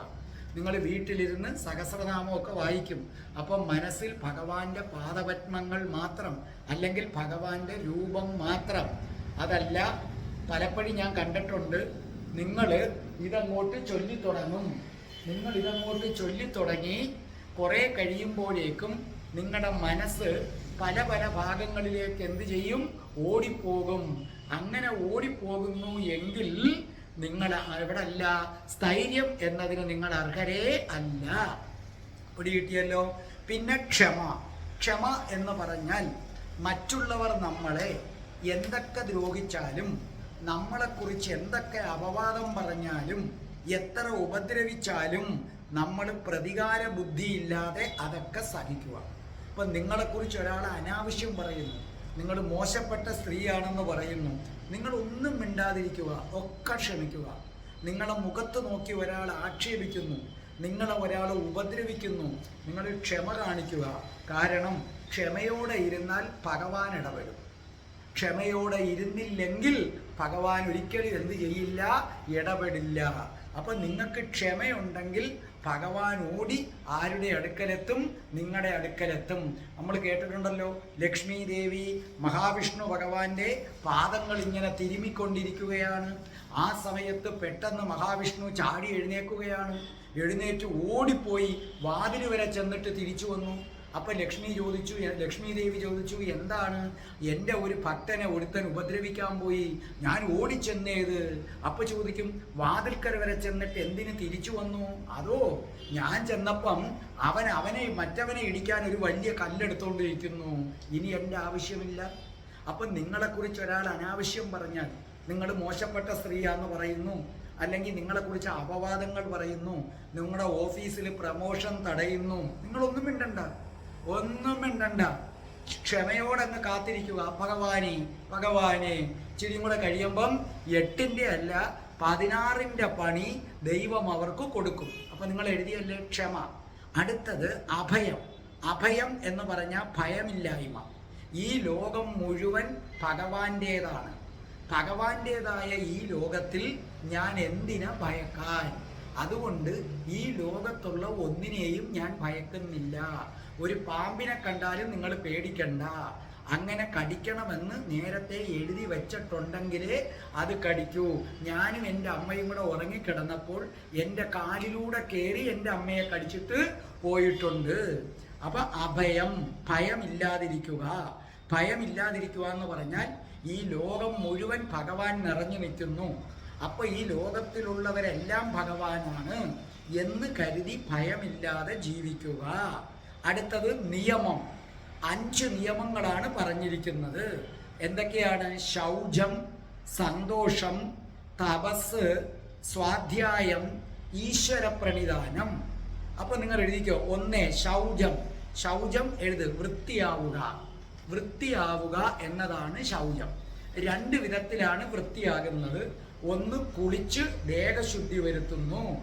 നമ്മൾ നല്ല ശുദ്ധിയുള്ള വസ്ത്രം, അതായത് നമ്മൾ കുളിച്ച് ദേഹശുദ്ധി വരുത്തും, നമ്മൾ ശുദ്ധിയുള്ള വസ്ത്രം ധരിക്കും, താമസിക്കുന്ന സ്ഥലം വൃത്തിയുള്ളതാക്കും.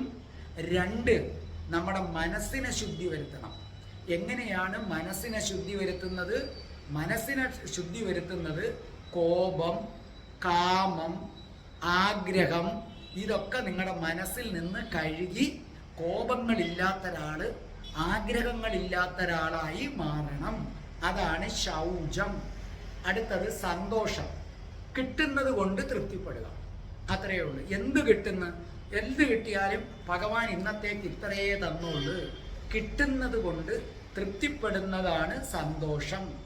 തപസ് എന്ന് പറഞ്ഞാൽ നിങ്ങൾ വ്രതം എടുക്കുന്നത് തന്നെയാണ്. വിശപ്പ്, ദാഹം, ശാരീരിക ബുദ്ധിമുട്ടുകൾ ഇത് സഹിച്ചുകൊണ്ട് ഈശ്വരനെ പൂജിക്കുക, അതാണ് തപസ്.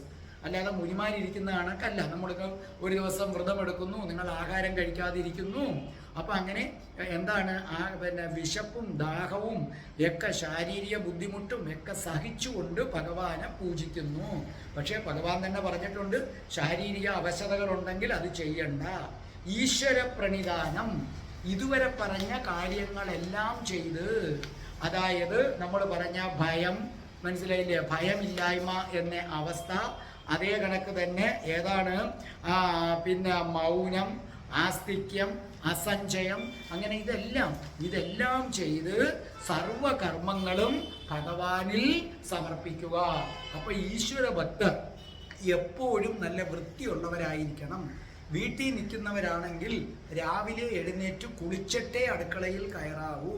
ഉച്ചയ്ക്ക് പാചകമൊക്കെ കഴിഞ്ഞ് ആഹാരം കഴിക്കുന്നതിന് മുമ്പ് ഒന്ന് ദേഹം കഴുകുക. അതേ കണക്ക് രാത്രി ഭഗവാനെ പൂജിക്കുന്നതിന് മുമ്പും അങ്ങനെ പുതിയ വസ്ത്രങ്ങൾ ധരിക്കുക. പുതിയെന്ന് പറഞ്ഞാൽ നിങ്ങൾ കഴുകി വൃത്തിയുള്ള വസ്ത്രം ധരിക്കുക. ഈ രീതിയിൽ മുന്നോട്ട് പോയാലേ ഭഗവാനെ കിട്ടൂ എന്നാണ് ഭഗവാൻ പറഞ്ഞിരിക്കുന്നത്. അപ്പോൾ നിങ്ങളിത് ഓരോ ദിവസവും ഈ എഴുതി വച്ചിരിക്കുന്ന അനുസരിച്ചാണോ ജീവിക്കുന്നതെന്ന് പരീക്ഷിച്ചറിയുക. ഇനി നമുക്ക് 3ാമത്തെ വരിയാണ്, ശ്രദ്ധിച്ചു കേട്ടോളണം. കൂർമഹേ ദൃഢമമി സുഖാസനം. കൂർമഹേ ചെയ്തുകൊള്ളാം, ദൃഢമമി ഞങ്ങൾ ഉറപ്പിച്ച് ചെയ്തുകൊള്ളാം, സുഖാസനം സുഖമായ ആസനം. 3ാമത്തെ വരിയുടെ അർത്ഥം എന്താണ്? ഭഗവാനെ ദൃഢവും എന്ന് പറഞ്ഞാൽ ഉറപ്പുള്ളതും സുഖവുമായ യോഗാസനങ്ങളിൽ ഒന്ന് ഞാൻ ചെയ്തുകൊള്ളാം. മനസ്സിലായ? ഭഗവാനെ ശ്രീകൃഷ്ണ ദൃഢമായ സുഖമുള്ളതുമായ ഒരാസനം, ഒരു യോഗാസനത്തിലെ ഒരെണ്ണം ഞാൻ ചെയ്തു കൊള്ളാമെന്ന് കവി പറയുകയാണ്. ശ്രദ്ധിച്ചു കേട്ടോ. ഭാഗവത പ്രകാരം ദൃഢവും സുഖവുമായ ആസനത്തെ നിങ്ങൾക്ക് ലഭിക്കണമെങ്കിൽ ഇനിയും ചിലതൊക്കെ ചെയ്യേണ്ടതായിട്ടുണ്ട്. അതിൽ ഒന്ന് ശ്രദ്ധയാണ്. നമ്മുടെ ഓരോ പ്രവൃത്തിയിലും നമുക്ക് നല്ല ശ്രദ്ധ വേണം. ഈശ്വരനിൽ അമിതമായ എന്ത് വേണം? വിശ്വാസം വേണം. പിന്നെ ആതിഥ്യം. നമ്മുടെ വീട്ടിൽ ഒരതിഥി വന്നു കയറിയാൽ അവരെ ബഹുമാന പുരസ്സരം എന്ത് ചെയ്തിരിക്കണം? നിങ്ങൾ സൽക്കരിച്ചിരിക്കണം. അത് നിങ്ങളുടെ കൊടും ശത്രുവാണെങ്കിലും വീട്ടിൽ വന്നാൽ ആതിഥ്യ മര്യാദ പാലിച്ചാലേ ശ്രീകൃഷ്ണൻ നിങ്ങളെ ഇഷ്ടപ്പെടൂ. അതേപോലെ ഓരോ പ്രവൃത്തിയിലും ശ്രദ്ധ ചെലുത്തിയാലേ നിങ്ങളെ ശ്രീകൃഷ്ണൻ ഇഷ്ടപ്പെടൂ. ഇത് വെള്ളിയാഴ്ചത്തെ ധർമ്മപദത്തിൽ ഞാൻ 1000 തവണ പറഞ്ഞതാ. കുളിക്കുമ്പം കുളിക്കുന്നതിൽ മാത്രം ശ്രദ്ധിക്കുക. അങ്ങനെ ഉള്ളവനെയാണ് കൃഷ്ണൻ ഇഷ്ടം. നിങ്ങൾ കുളിക്കുമ്പം 1000 കാര്യങ്ങളും ചിന്തിച്ചിട്ട് ഇടയ്ക്ക് പിന്നെ മലക്കറി അരിയുമ്പോഴും വേറെ ചിന്തിക്കും. വല്ലപ്പോഴും ഒന്ന് അമ്പലത്തിൽ പോയി കൃഷ്ണ കൃഷ്ണ എന്ന് വിളിച്ചത് കൊണ്ട് കൃഷ്ണൻ പ്രസാദിക്കില്ല. ഇത്തരം കാര്യങ്ങൾ നിങ്ങൾ ചെയ്യണം. അതേ കണക്ക് തന്നെ തീർത്ഥാടനം. അതായത് ഈ ഭൂമിയിൽ ചില പ്രദേശങ്ങൾ, ചില നദികൾ, ചില സമുദ്രങ്ങൾ, തടാകങ്ങൾ, ചില പർവ്വതങ്ങൾ, ഇവയിലൊക്കെ ദൈവികമായ സാന്നിധ്യമുണ്ട്. ആ സ്ഥലങ്ങൾ നമ്മൾ സന്ദർശിക്കണം. അവിടെയുള്ള ബിംബങ്ങളെ ആരാധിക്കണം. അത് മഹാപുണ്യമാണ്. അതായത് നമുക്ക് സാധിക്കുമെങ്കിൽ ജീവിതത്തിൽ ഒരിക്കലെങ്കിലും കാശി, രാമേശ്വരം, ഗംഗ, യമുന ഇവിടെയൊക്കെ പോകണം. പിന്നെ ആരോഗ്യമൊക്കെ ഉള്ളവർ പറ്റുമെങ്കിൽ കൈലാസത്തിൽ പോകണം, വൃന്ദാവനത്തിൽ പോകണം. ഇത്തരം തീർത്ഥാടനങ്ങൾ കഴിയുന്നത്ര സന്ദർശിക്കണം. പിന്നെ ഉള്ളത് അർച്ചനയാണ്. അർച്ചനയെന്ന് പറഞ്ഞാൽ നിങ്ങളുടെ പൂജാമുറിയിൽ ഭഗവാന്റെ ചിത്രം വെച്ചിട്ട് ആ ഭഗവാന്റെ ചിത്രത്തെ ഒരു കുഞ്ഞു വിളക്ക് കത്തിച്ചിട്ട് നിങ്ങൾ എല്ലാ ദിവസവും ആരതി ഒഴിഞ്ഞ് ഭഗവാനെ പൂജിക്കണം. നിങ്ങളുടെ വീട്ടിൽ പൂക്കളുണ്ടെങ്കിൽ അത് കോർത്ത് ഭഗവാന് മാലയിടണം. പിന്നെ പരാർത്ഥേഹ എന്ന് പറഞ്ഞാൽ അതിൻ്റെ അർത്ഥം എന്താണ്? മറ്റുള്ളവർക്ക് വേണ്ടി പ്രവർത്തിക്കണം. മറ്റുള്ളവർക്ക് വേണ്ടി പ്രവർത്തിക്കാനുള്ള ആഗ്രഹം അത് നിങ്ങൾക്കുണ്ടാകണം. അതായത് ഞാൻ എന്ന ഭാവം, സ്വാർത്ഥത കൈവെടിയണമെന്നർത്ഥം. ഇപ്പോൾ ഉദാഹരണമായിട്ട് നിങ്ങൾ നടന്നു പോകുമ്പോൾ ഒരു പ്രായം ചെന്ന അമ്മ നിൽക്കുന്നു, അവർക്ക് റോഡ് ക്രോസ് ചെയ്യാൻ വയ്യ. അപ്പം നിങ്ങൾ ചെന്ന് കൈ പിടിച്ച് ബാമ്മേ ഞാൻ അപ്പുറം കൊണ്ടാക്കാം എന്ന് നിങ്ങൾ പറഞ്ഞു കൊടുക്കണം. മറ്റുള്ളവർക്ക് വേണ്ടി നമ്മൾ ചെയ്യണം. നമ്മൾ അനാഥാലയങ്ങളിൽ നമ്മൾ എന്ത് ചെയ്യുന്നു? നമ്മളാലാകുന്നത് നമ്മൾ ചെയ്തു കൊടുക്കുന്നു. അങ്ങനെ മറ്റുള്ളവരെന്ന് പറയുമ്പോൾ സ്വന്തം വീട്ടിലും ഇതൊക്കെ മക്കൾ ആലോചിക്കണം. പ്രത്യേകിച്ച് പെൺമക്കളും ആമക്കളും. നിങ്ങളുടെ അമ്മയ്ക്ക് വയ്യ ഒരു ദിവസം എങ്കിൽ അമ്മ മാറിയിരിക്കമ്മേ, ഇന്നത്തെ ദിവസത്തെ ജോലി ഞാൻ ചെയ്തു തരാം എന്ന് ആമക്കൾക്കും പറയാം, എന്ന് പെൺമക്കൾക്കും പറയാം. മറ്റുള്ളവർക്ക് വേണ്ടി എന്തെങ്കിലുമൊക്കെ നമ്മൾ ചെയ്യുമ്പോൾ നമ്മുടെ മനസ്സിൽ നിന്ന് സ്വാർത്ഥത ഇല്ലാതാകും. പിന്നെ ആചാര്യ സേവനം. നിങ്ങളുടെ ഗുരുവിനെ നിങ്ങൾ ഈശ്വരനായി കാണണം. ഗുരു ശുശ്രൂഷ ഈശ്വരനെ സേവിക്കുന്നതിന് തുല്യമാണ്. ഇവിടെ ഭട്ടതിരിപ്പാട് ഗുരുവിനെ ശുശ്രൂഷിച്ച് ഗുരുവിൻ്റെ രോഗം ഏറ്റെടുത്തിട്ടാണ് അത് സുഖമാകാൻ നാരായണീയം എന്ന ശ്ലോകം ചൊല്ലുന്നത്. ഇവിടെ ഇന്നത്തെ കാലത്ത് ഗുരുക്കന്മാരും ബെസ്റ്റാണ്, ശിഷ്യന്മാരും ബെസ്റ്റാണ്. നമ്മുടെ ഗുരുക്കന്മാർ തരം കിട്ടിയ പിള്ളേരുടെ കൈയടിച്ച് പൊട്ടിക്കുകയും ചൂരലിന് കാലടിച്ച് പൊട്ടിക്കുകയൊക്കെ ചെയ്യുന്ന വാർത്ത നമ്മൾ കാണുന്നുണ്ട്. കൊച്ചു കുഞ്ഞുങ്ങളെ പോലെ കരണത്തടിക്കുന്ന ടീച്ചർമാരെ നമ്മൾ കാണുന്നുണ്ട്. ഇവരൊക്കെ അധ്യാപക വർഗത്തിന് നാണക്കേടാണ്. അധ്യാപകർക്ക് അപമാനം ഉണ്ടാക്കാൻ കുറേ എണ്ണം ജനിച്ചിട്ടുണ്ട്. യഥാർത്ഥ ഗുരുക്കന്മാർ അങ്ങനെയൊന്നും അല്ല. അതുകൊണ്ടാണ് ഇന്ന് ഗുരുക്കന്മാരെ മിക്കവാറും കുട്ടികളാരും ബഹുമാനിക്കാത്തത്. അപ്പോൾ ഓർമ്മിക്കുക, ഒരു നല്ല ഗുരുവിനെ കണ്ടെത്തുക. ആ ഗുരുവിനെ നിങ്ങൾ ഈശ്വരനായി കരുതി പൂജിക്കുക. ഒരു പക്ഷേ ഈശ്വരനും മുകളിലാണ്. പിന്നെ ആസനം, അഷ്ടാംഗ യോഗത്തില് എന്താ പറയുന്നത്, 3ാമത്തെ അംഗമാണ് ആസനം. അഷ്ടാംഗം എന്ന് പറഞ്ഞാൽ 8 എണ്ണം, അതിൽ 3ാമത്തതാണ് ആസനം. ഈ യോഗാസനം എന്ന് നമ്മൾ പറയും. യോഗാസനങ്ങൾ പലതുണ്ട്.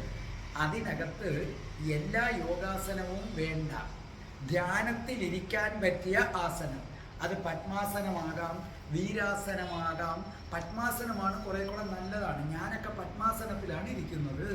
അതിൽ ഏതെങ്കിലും നമുക്ക് പറ്റിയ പത്മാസനം, സുഖാസനം, വീരാസനം, അങ്ങനെ അവനവന് യോജിച്ച നിങ്ങളുടെ ശരീരത്തിന്, നിങ്ങൾക്കിപ്പോൾ പത്മാസനം ഇരിക്കുമ്പോൾ പ്രശ്നമാണെങ്കിൽ സുഖാസനം, അതല്ലെങ്കിൽ വീരാസനം, നിങ്ങളുടെ ശരീരത്തിന് യോജിച്ച ഒരു ആസനം സ്വീകരിക്കണം. അങ്ങനെ ആ ആസനത്തിൽ ഇരിക്കാനുള്ള അഭ്യാസം, അതായത് ആ ആസനത്തിൽ നമ്മൾ ഇരിക്കണമെങ്കിൽ നമുക്ക് ആരോഗ്യം വേണം, ഇല്ലേ? ഇപ്പോൾ പത്മാസനം ഒക്കെ കണ്ടില്ലേ, നമ്മൾ വലത് കാലെടുത്ത് ഇടത് തുടയിലോട്ട് വെക്കുക, ഇടത് കാലെടുത്ത് വലത് തുടയിലോട്ടൊക്കെ വെക്കുക. അപ്പം അങ്ങനെ ചെയ്യുക, അതൊരു അഭ്യാസമാണ്. അഭ്യാസം കൊണ്ടാണ് ഈ ആസനം നമ്മൾ നേടുന്നത്. അല്ലാതെ നമുക്ക് വലത് കാലെടുത്ത് ഒറ്റയടിക്ക് ഇടത് തുടയിലേക്ക് വെക്കാൻ പറ്റില്ല. അഭ്യസിക്കണം. അങ്ങനെ അഭ്യസിക്കണമെന്നുണ്ടെങ്കിൽ എന്തുണ്ടാകണം? നമുക്ക് ആരോഗ്യം ഉണ്ടാകണം. ആ ആരോഗ്യം നമുക്ക് ആര് തരണം? ഭഗവാൻ ശ്രീകൃഷ്ണനാണ് നമുക്ക് തരേണ്ടത്. അങ്ങനെ കവി എന്തു പറയുന്നു? നിങ്ങൾ ബാഹ്യമായും ആന്തരികമായും ശുദ്ധി വരുത്തണം. അപ്പോൾ ഭാഗ്യശുദ്ധിയൊക്കെ നിങ്ങൾക്ക് എന്താണെന്ന് മനസ്സിലായല്ലോ. ആ ഭാഗ്യശുദ്ധി എന്ന് പറഞ്ഞാൽ ഞാൻ 1, 2, 3 എന്നിട്ട് നിങ്ങൾക്ക് പറഞ്ഞു തന്നിട്ടുണ്ട്, അല്ലേ? കുളിക്കുക, ദേഹമൊക്കെ കഴുകുക, പിന്നെ വസ്ത്രങ്ങൾ വസിക്കുന്ന സ്ഥലം വൃത്തിയാക്കി വെക്കുക, പിന്നെ പ്രാർത്ഥന, അതേ കണക്ക് അന്യൻ്റെ മുതലൊന്നും ആഗ്രഹിക്കാതിരിക്കുക. അങ്ങനെ ഒരിടക്ക് പറഞ്ഞു തന്നു. ഇതെല്ലാം ചെയ്തു കഴിഞ്ഞ് ആദ്യം നമ്മൾ മനഃശുദ്ധിയും വരുത്തണം. പിന്നീട് ആ ബാഹ്യശുദ്ധി, ശരീരശുദ്ധി, ഇത് രണ്ടും അത്യാവശ്യമാണ്. ശരീരശുദ്ധിയും മനഃശുദ്ധിയും അത്യാവശ്യമാണ്. ഇനി നമുക്ക് 4ാമത്തെ വരിയിലേക്ക് നമുക്ക് വരാം. അപ്പോൾ കേട്ടോളൂ 4ാമത്തെ വരി. പങ്കജാദ്യമഭിവാ ഭവത്പര, പങ്കജാദ്യമഭിവാ ഭവത്പര. പങ്കജാദ്യമഭിവാ എന്ന് പറഞ്ഞ പത്മാസനം തുടങ്ങി ഏതെങ്കിലും ഒരാസനം. ഭവത്പര, ഭവത്പര എന്ന് പറഞ്ഞാൽ ഭഗവാനെ തന്നെ ആശ്രയിക്കുന്നവരായി. അപ്പോൾ പറഞ്ഞിരിക്കുന്നതിൻ്റെ അർത്ഥം ഭഗവാനെ സുഖാസനമോ വീരാസനമോ പത്മാസനമോ ഏതിലെങ്കിലും ഒന്നിലിരുന്ന് ഞാൻ എൻ്റെ ഭഗവാനെ ധ്യാനിച്ചു കൊള്ളാം. എൻ്റെ മനസ്സ് മുഴുവൻ ഭഗവാനിലേക്ക് അർപ്പിച്ച് ഒന്നുകിൽ പത്മാസനത്തിലിരുന്ന് ഞാൻ ധ്യാനിക്കാം, അല്ലെങ്കിൽ വീരാസനത്തിൽ, അല്ലെങ്കിൽ സുഖാസനത്തിലിരുന്ന് ഞാൻ പ്രാർത്ഥിക്കാം. പക്ഷേ ഈ പത്മാസനത്തിലൊക്കെ ഇരിക്കാനുള്ള ആരോഗ്യം എനിക്ക് തരണേ ഭഗവാനെ. ഇത് കേട്ടിട്ട് അമ്മമാരോ പ്രായം ചെന്ന അച്ഛന്മാരോ വിഷമിക്കരുത്. നിങ്ങൾ വിചാരിക്കും ഇപ്പോൾ 60 വയസ്സുള്ളൊരമ്മ, 70 വയസ്സുള്ളൊരമ്മ എങ്ങനെ പത്മാസനത്തിലും വീരാസനത്തിലുമൊക്കെ ഇരിക്കും? അമ്മേ, ഭക്തിയാണ് ഏറ്റവും വലിയ പത്മാസനം. അമ്മയുടെ മനസ്സിൽ കൃഷ്ണനോട് കറതീർന്ന ഭക്തി ഉണ്ടെങ്കിൽ പിന്നെ അതിനകത്ത് യാതൊന്നും അമ്മ ചിന്തിക്കേണ്ട കാര്യമേ ഇല്ല. അമ്മയ്ക്ക് കസേരയിൽ ഇരുന്ന് എന്ത് ചെയ്യാം? കസേരയിൽ ഇരുന്ന് ഭഗവാനെ ഭജിക്കാം. അതല്ല കട്ടിലിൽ കിടന്നുകൊണ്ടാണെങ്കിൽ കിടന്നുകൊണ്ട്. അല്ലാതെ ഇന്ന ആസനത്തിൽ ഇരിക്കണമെന്നൊന്നും ഭഗവാനില്ല. പത്മാസനത്തിൽ ഇരുന്നിട്ട് മനസ്സ് വേറെ പോയാൽ ഒരു ഗുണവുമില്ല. അപ്പം എൻ്റെ അമ്മമാര് അതോർത്ത് വിഷമിക്കണ്ട, അച്ഛന്മാരും വിഷമിക്കണ്ട. വയസ്സാം കാലത്ത് ഇനി പത്മാസനത്തിലൊന്നും ഇരിക്കാൻ പോയി മൂക്കും കുത്തി വീണ് അത് കുഴപ്പമാകരുത്. നിങ്ങളൊരു കസേരക്കകത്ത് ഇരുന്നുള്ളൂ. അത് ഇരിക്കാൻ വയ്യാത്തവർ കട്ടിലിൽ കിടന്നുള്ളൂ. കിടന്നുകൊണ്ട് ഭഗവാനെ ധ്യാനിച്ചുള്ളൂ. ഭഗവാൻ നോക്കുന്നത് നിങ്ങളുടെ ഭക്തി മാത്രമാണ്. അപ്പം അമ്മമാരെ, ഇനിയെങ്കിലും നിങ്ങൾക്കിപ്പോൾ 60-65 വയസ്സായെങ്കിൽ ഇത്രയും നാളും മക്കളോടും ബന്ധുക്കളോടും ഒക്കെ ആസക്തി വെച്ച് പുലർത്തിയില്ലേ അമ്മേ? ഇനിയെങ്കിലും അത് കാരണം നിങ്ങൾ ഇവരെയൊക്കെ വിട്ടിട്ട് പോകാൻ ഇനി എത്ര വർഷം? നിങ്ങൾക്ക് 60 വയസ്സുണ്ടെങ്കിൽ ഏറിയാൽ ഒരു 15 വർഷം അല്ലെങ്കിൽ ഒരു 20 വർഷം അത്രയേ ഉള്ളൂ. അപ്പോൾ ഇനിയെങ്കിലും ഇവരിലുള്ള ആസക്തികളൊക്കെ വെടിഞ്ഞിട്ട് അമ്മമാരും അച്ഛന്മാരും ഇത് കേൾക്കുന്ന യൗവനയുക്തരായിട്ടുള്ളവരും ആരെയും ദ്രോഹിക്കാതെ, ആരെയും നമ്മൾ എന്ത് ചെയ്യരുത്, കുറ്റപ്പെടുത്താതെ, വീട്ടിൽ വരുന്ന അതിഥികൾ അവരെത്ര ശത്രുക്കളാണെങ്കിലും ദ്രോഹം ചെയ്തവരാണെങ്കിലും അവരെ ബഹുമാനത്തോടെ സ്വീകരിച്ചിരുത്തി സന്ധ്യയ്ക്ക് നമ്മുടെ പൂജാമുറിയിലെ കൃഷ്ണ വിഗ്രഹത്തിനകത്ത് പറ്റുമെങ്കിൽ തുളസി ഉണ്ടെങ്കിൽ ഒരു മാല കെട്ട്, ഇല്ലെങ്കിൽ വേണ്ട, ഭഗവാൻ ഒരു ആരതിയൊക്കെ ഒഴിഞ്ഞ് തൊട്ടടുത്തുള്ള ക്ഷേത്രത്തിൽ പോയി തൊഴുത് എപ്പോഴും നാരായണ നാരായണ നാരായണ എന്ന് ജപിച്ചുകൊണ്ടിരുന്നേ. അപ്പോൾ ഇന്നു തൊട്ട് മോക്ഷത്തിലേക്ക് എൻ്റെ അമ്മമാർ ചെയ്യേണ്ടത്, നിങ്ങൾ കസേരയിൽ ഇരുന്ന് ഭഗവാനെ വിളിച്ചുകൊള്ളൂ, കുഴപ്പമില്ലമ്മേ, കട്ടിലിൽ കിടന്നുകൊണ്ട് വിളിച്ചുകൊള്ളൂ. ഇന്ന് തൊട്ട് എൻ്റെ അമ്മമാരും അച്ഛന്മാരും സഹോദരങ്ങളും ആരോടും കോപിക്കരുത്, എന്തു വന്നാലും കോപിക്കരുത്. ഇന്നു മുതൽ ജീവിക്കാൻ ആവശ്യമായ പണം മതി ഭഗവാനെ, അതിനപ്പുറം എനിക്കൊന്നും വേണ്ട. കാരണം ഭഗവാനേക്കാൾ വലിയ ധനം ഏതാണ്? ആരെയും കുറ്റപ്പെടുത്തരുത്, ആരെക്കുറിച്ചും നമ്മൾ മറ്റു കുറ്റങ്ങളോ മറ്റുള്ളവരുടെ കുറവുകളോ ഒന്നും പറയരുത്. വീട്ടിൽ ആര് വന്നാലും സ്നേഹത്തോടെ സ്വീകരിക്കുക. പക്ഷികളെയും മൃഗങ്ങളും ഒക്കെ ഭഗവാനാണെന്ന് കരുതുക. വീട്ടിലൊരു പല്ലിയോ ഒരു ചെലന്തി വന്നിരുന്നാലും അത് ഭഗവാനാണെന്ന് കരുതുക. അതിനെ കൊല്ലരുത്. ചെലന്തി വലയടിച്ചുകൊണ്ടിരുന്നാൽ മതി. അങ്ങനെ കാണുന്നതൊക്കെ ഭഗവാനാണെന്ന് കരുതുക. മുറ്റത്തോട്ടിറങ്ങുമ്പോൾ നിൽക്കുന്ന വൃക്ഷങ്ങളിലെല്ലാം ഭഗവാൻ, എടഞ്ഞു പോകുന്ന ജന്തുക്കളിൽ ഭഗവാൻ, ചുറ്റും കാണുന്ന ഓരോ മനുഷ്യരും ഭഗവാൻ. അങ്ങനെയാകുമ്പോൾ നമ്മുടെ ശത്രുക്കൾ പോലും ഭഗവാൻ. സന്ധ്യയ്ക്ക് വിളക്ക് കത്തിക്കുന്നു, ആരതി ഒഴിയുന്നു, എന്നിട്ട് കുറേ നേരം ഭഗവാനെ കസേരയിലിരുന്ന് ധ്യാനിച്ചുകൊള്ളൂ, ഒരാസനവും വേണ്ട. എന്നിട്ട് എപ്പോഴും ഇരിക്കുമ്പോഴും പോകുമ്പോഴും നടക്കുമ്പോഴും കുളിക്കുമ്പോഴും എല്ലാം നാരായണ നാരായണ നാരായണ നാരായണ ഇങ്ങനൊന്ന് ജപിച്ചേ, ഇങ്ങനൊന്ന് ജപിച്ചേ, ഇങ്ങനൊന്ന് ജപിച്ചേ, കളിമാറും കളിമാറും അമ്മേ. അച്ഛന്മാരെ സ്റ്റെപ്പ് കയറുമ്പം നാരായണ, സ്റ്റെപ്പ് ഇറങ്ങുമ്പം നാരായണ, മലക്കറി എരിയുമ്പം നാരായണ, ഡ്രൈവ് ചെയ്യുമ്പം നാരായണ, രാവിലെ മോർണിംഗ് വാക്കിന് പോകുമ്പം നാരായണ. എല്ലാവരോടും സ്നേഹം, ആരെയും കുറ്റപ്പെടുത്തുന്നില്ല. അങ്ങനെയുള്ളവന് എന്താസനം, എന്ത് നിയമങ്ങൾ, അവരൊരു നിയമങ്ങളുമില്ല. അങ്ങനെയാണെങ്കിൽ ഭൂമിയിൽ നിന്ന് പോകേണ്ട സമയമെടുക്കുമ്പോൾ അമ്മമാരും അച്ഛന്മാരും നാരായണ നാരായണ എന്ന് ജപിക്കുമ്പോൾ അതിമധുരമായ ശബ്ദത്തിൽ ഒരു വിളി കേൾക്കും, അമ്മേ. പുരുഷന്മാരാണെങ്കിൽ അച്ഛാ. ഉറപ്പാണത്. അങ്ങനെ നിങ്ങൾ ഇരിക്കുമ്പോൾ, പോകാൻ സമയമാകുമ്പോൾ എൻ്റെ കൈകളിലെ രോമങ്ങൾ എഴുന്നു നിൽക്കുകയാണ്. പോകാൻ സമയമാകുമ്പോൾ ഒരു വിളി കേൾക്കും, അമ്മേ അമ്മേ. നോക്കുമ്പോൾ സാക്ഷാൽ ശ്രീകൃഷ്ണൻ രാധാസമേതനായി അങ്ങനെ നിൽക്കും. സാക്ഷാൽ കൃഷ്ണൻ രാധാസമേതനായിട്ട് ആ കട്ടിലിൽ കിടന്നുകൊണ്ട് വിളിക്കണം, കണ്ണാ കണ്ണാ, എൻ്റെ പൊന്നുമോനെ, കണ്ണാ, അമ്മയുടെ മോനെ, അമ്മയുടെ പൊന്നുമോനെ. അപ്പൊ കണ്ണനും രാധാറാണിയും 2 കൈകൾ നീട്ടി മുന്നോട്ട് വരും, അമ്മേ അമ്മേ അമ്മേ. കട്ടിലിൽ അവശയായി കിടക്കുന്ന നിങ്ങളെ കണ്ണൻ വാരിപ്പുണരും. അപ്പോൾ നിങ്ങൾ വിളിക്കണം, മോനെ മോനെ, എൻ്റെ കണ്ണാ, എൻ്റെ കണ്ണാ, എൻ്റെ മോനെ. അപ്പോൾ നിങ്ങളുടെ ചുക്കിച്ചുളിഞ്ഞ ആ വൃദ്ധശരീരം അടർന്നു വീഴുന്നത് കാണാം. യൗവനയുക്തയായ നിങ്ങൾ കൃഷ്ണന്റെ നെഞ്ചിൽ വനമാല പോലെ പറ്റിച്ചേർന്ന് നിൽക്കുന്നത് കാണാം. അപ്പൊ കൃഷ്ണൻ പറയും, പോകാം പോകാം, നമുക്ക് ഗോലോകത്തേക്ക് പോകാം, ഗോലോകത്തേക്ക് പോകാം. അപ്പോഴും ആ വിളി മുഴങ്ങും, അമ്മേ അമ്മേ, കണ്ണാ കണ്ണാ. അമ്മയുടെ മോനെ, അമ്മയുടെ പൊന്നു മോനെ, കണ്ണാ, നാരായണ, അമ്മേ, അമ്മേ, അമ്മേ. രാധേ രാധേ ഓ രാധേ രാധേ, രാധേ രാധേ ഓ രാധേ രാധേ, രാധേ രാധേ ഓ രാധേ രാധേ, രാധേ രാധേ ഓ രാധേ രാധേ, രാധേ രാധേ ഓ രാധേ രാധേ, രാധേ രാധേ ഓ രാധേ രാധേ. ഓം ശ്രീം ഹ്രീം ക്ലീം ഐം രം രാസേശ്വരി രാധികായേ സ്വാഹ.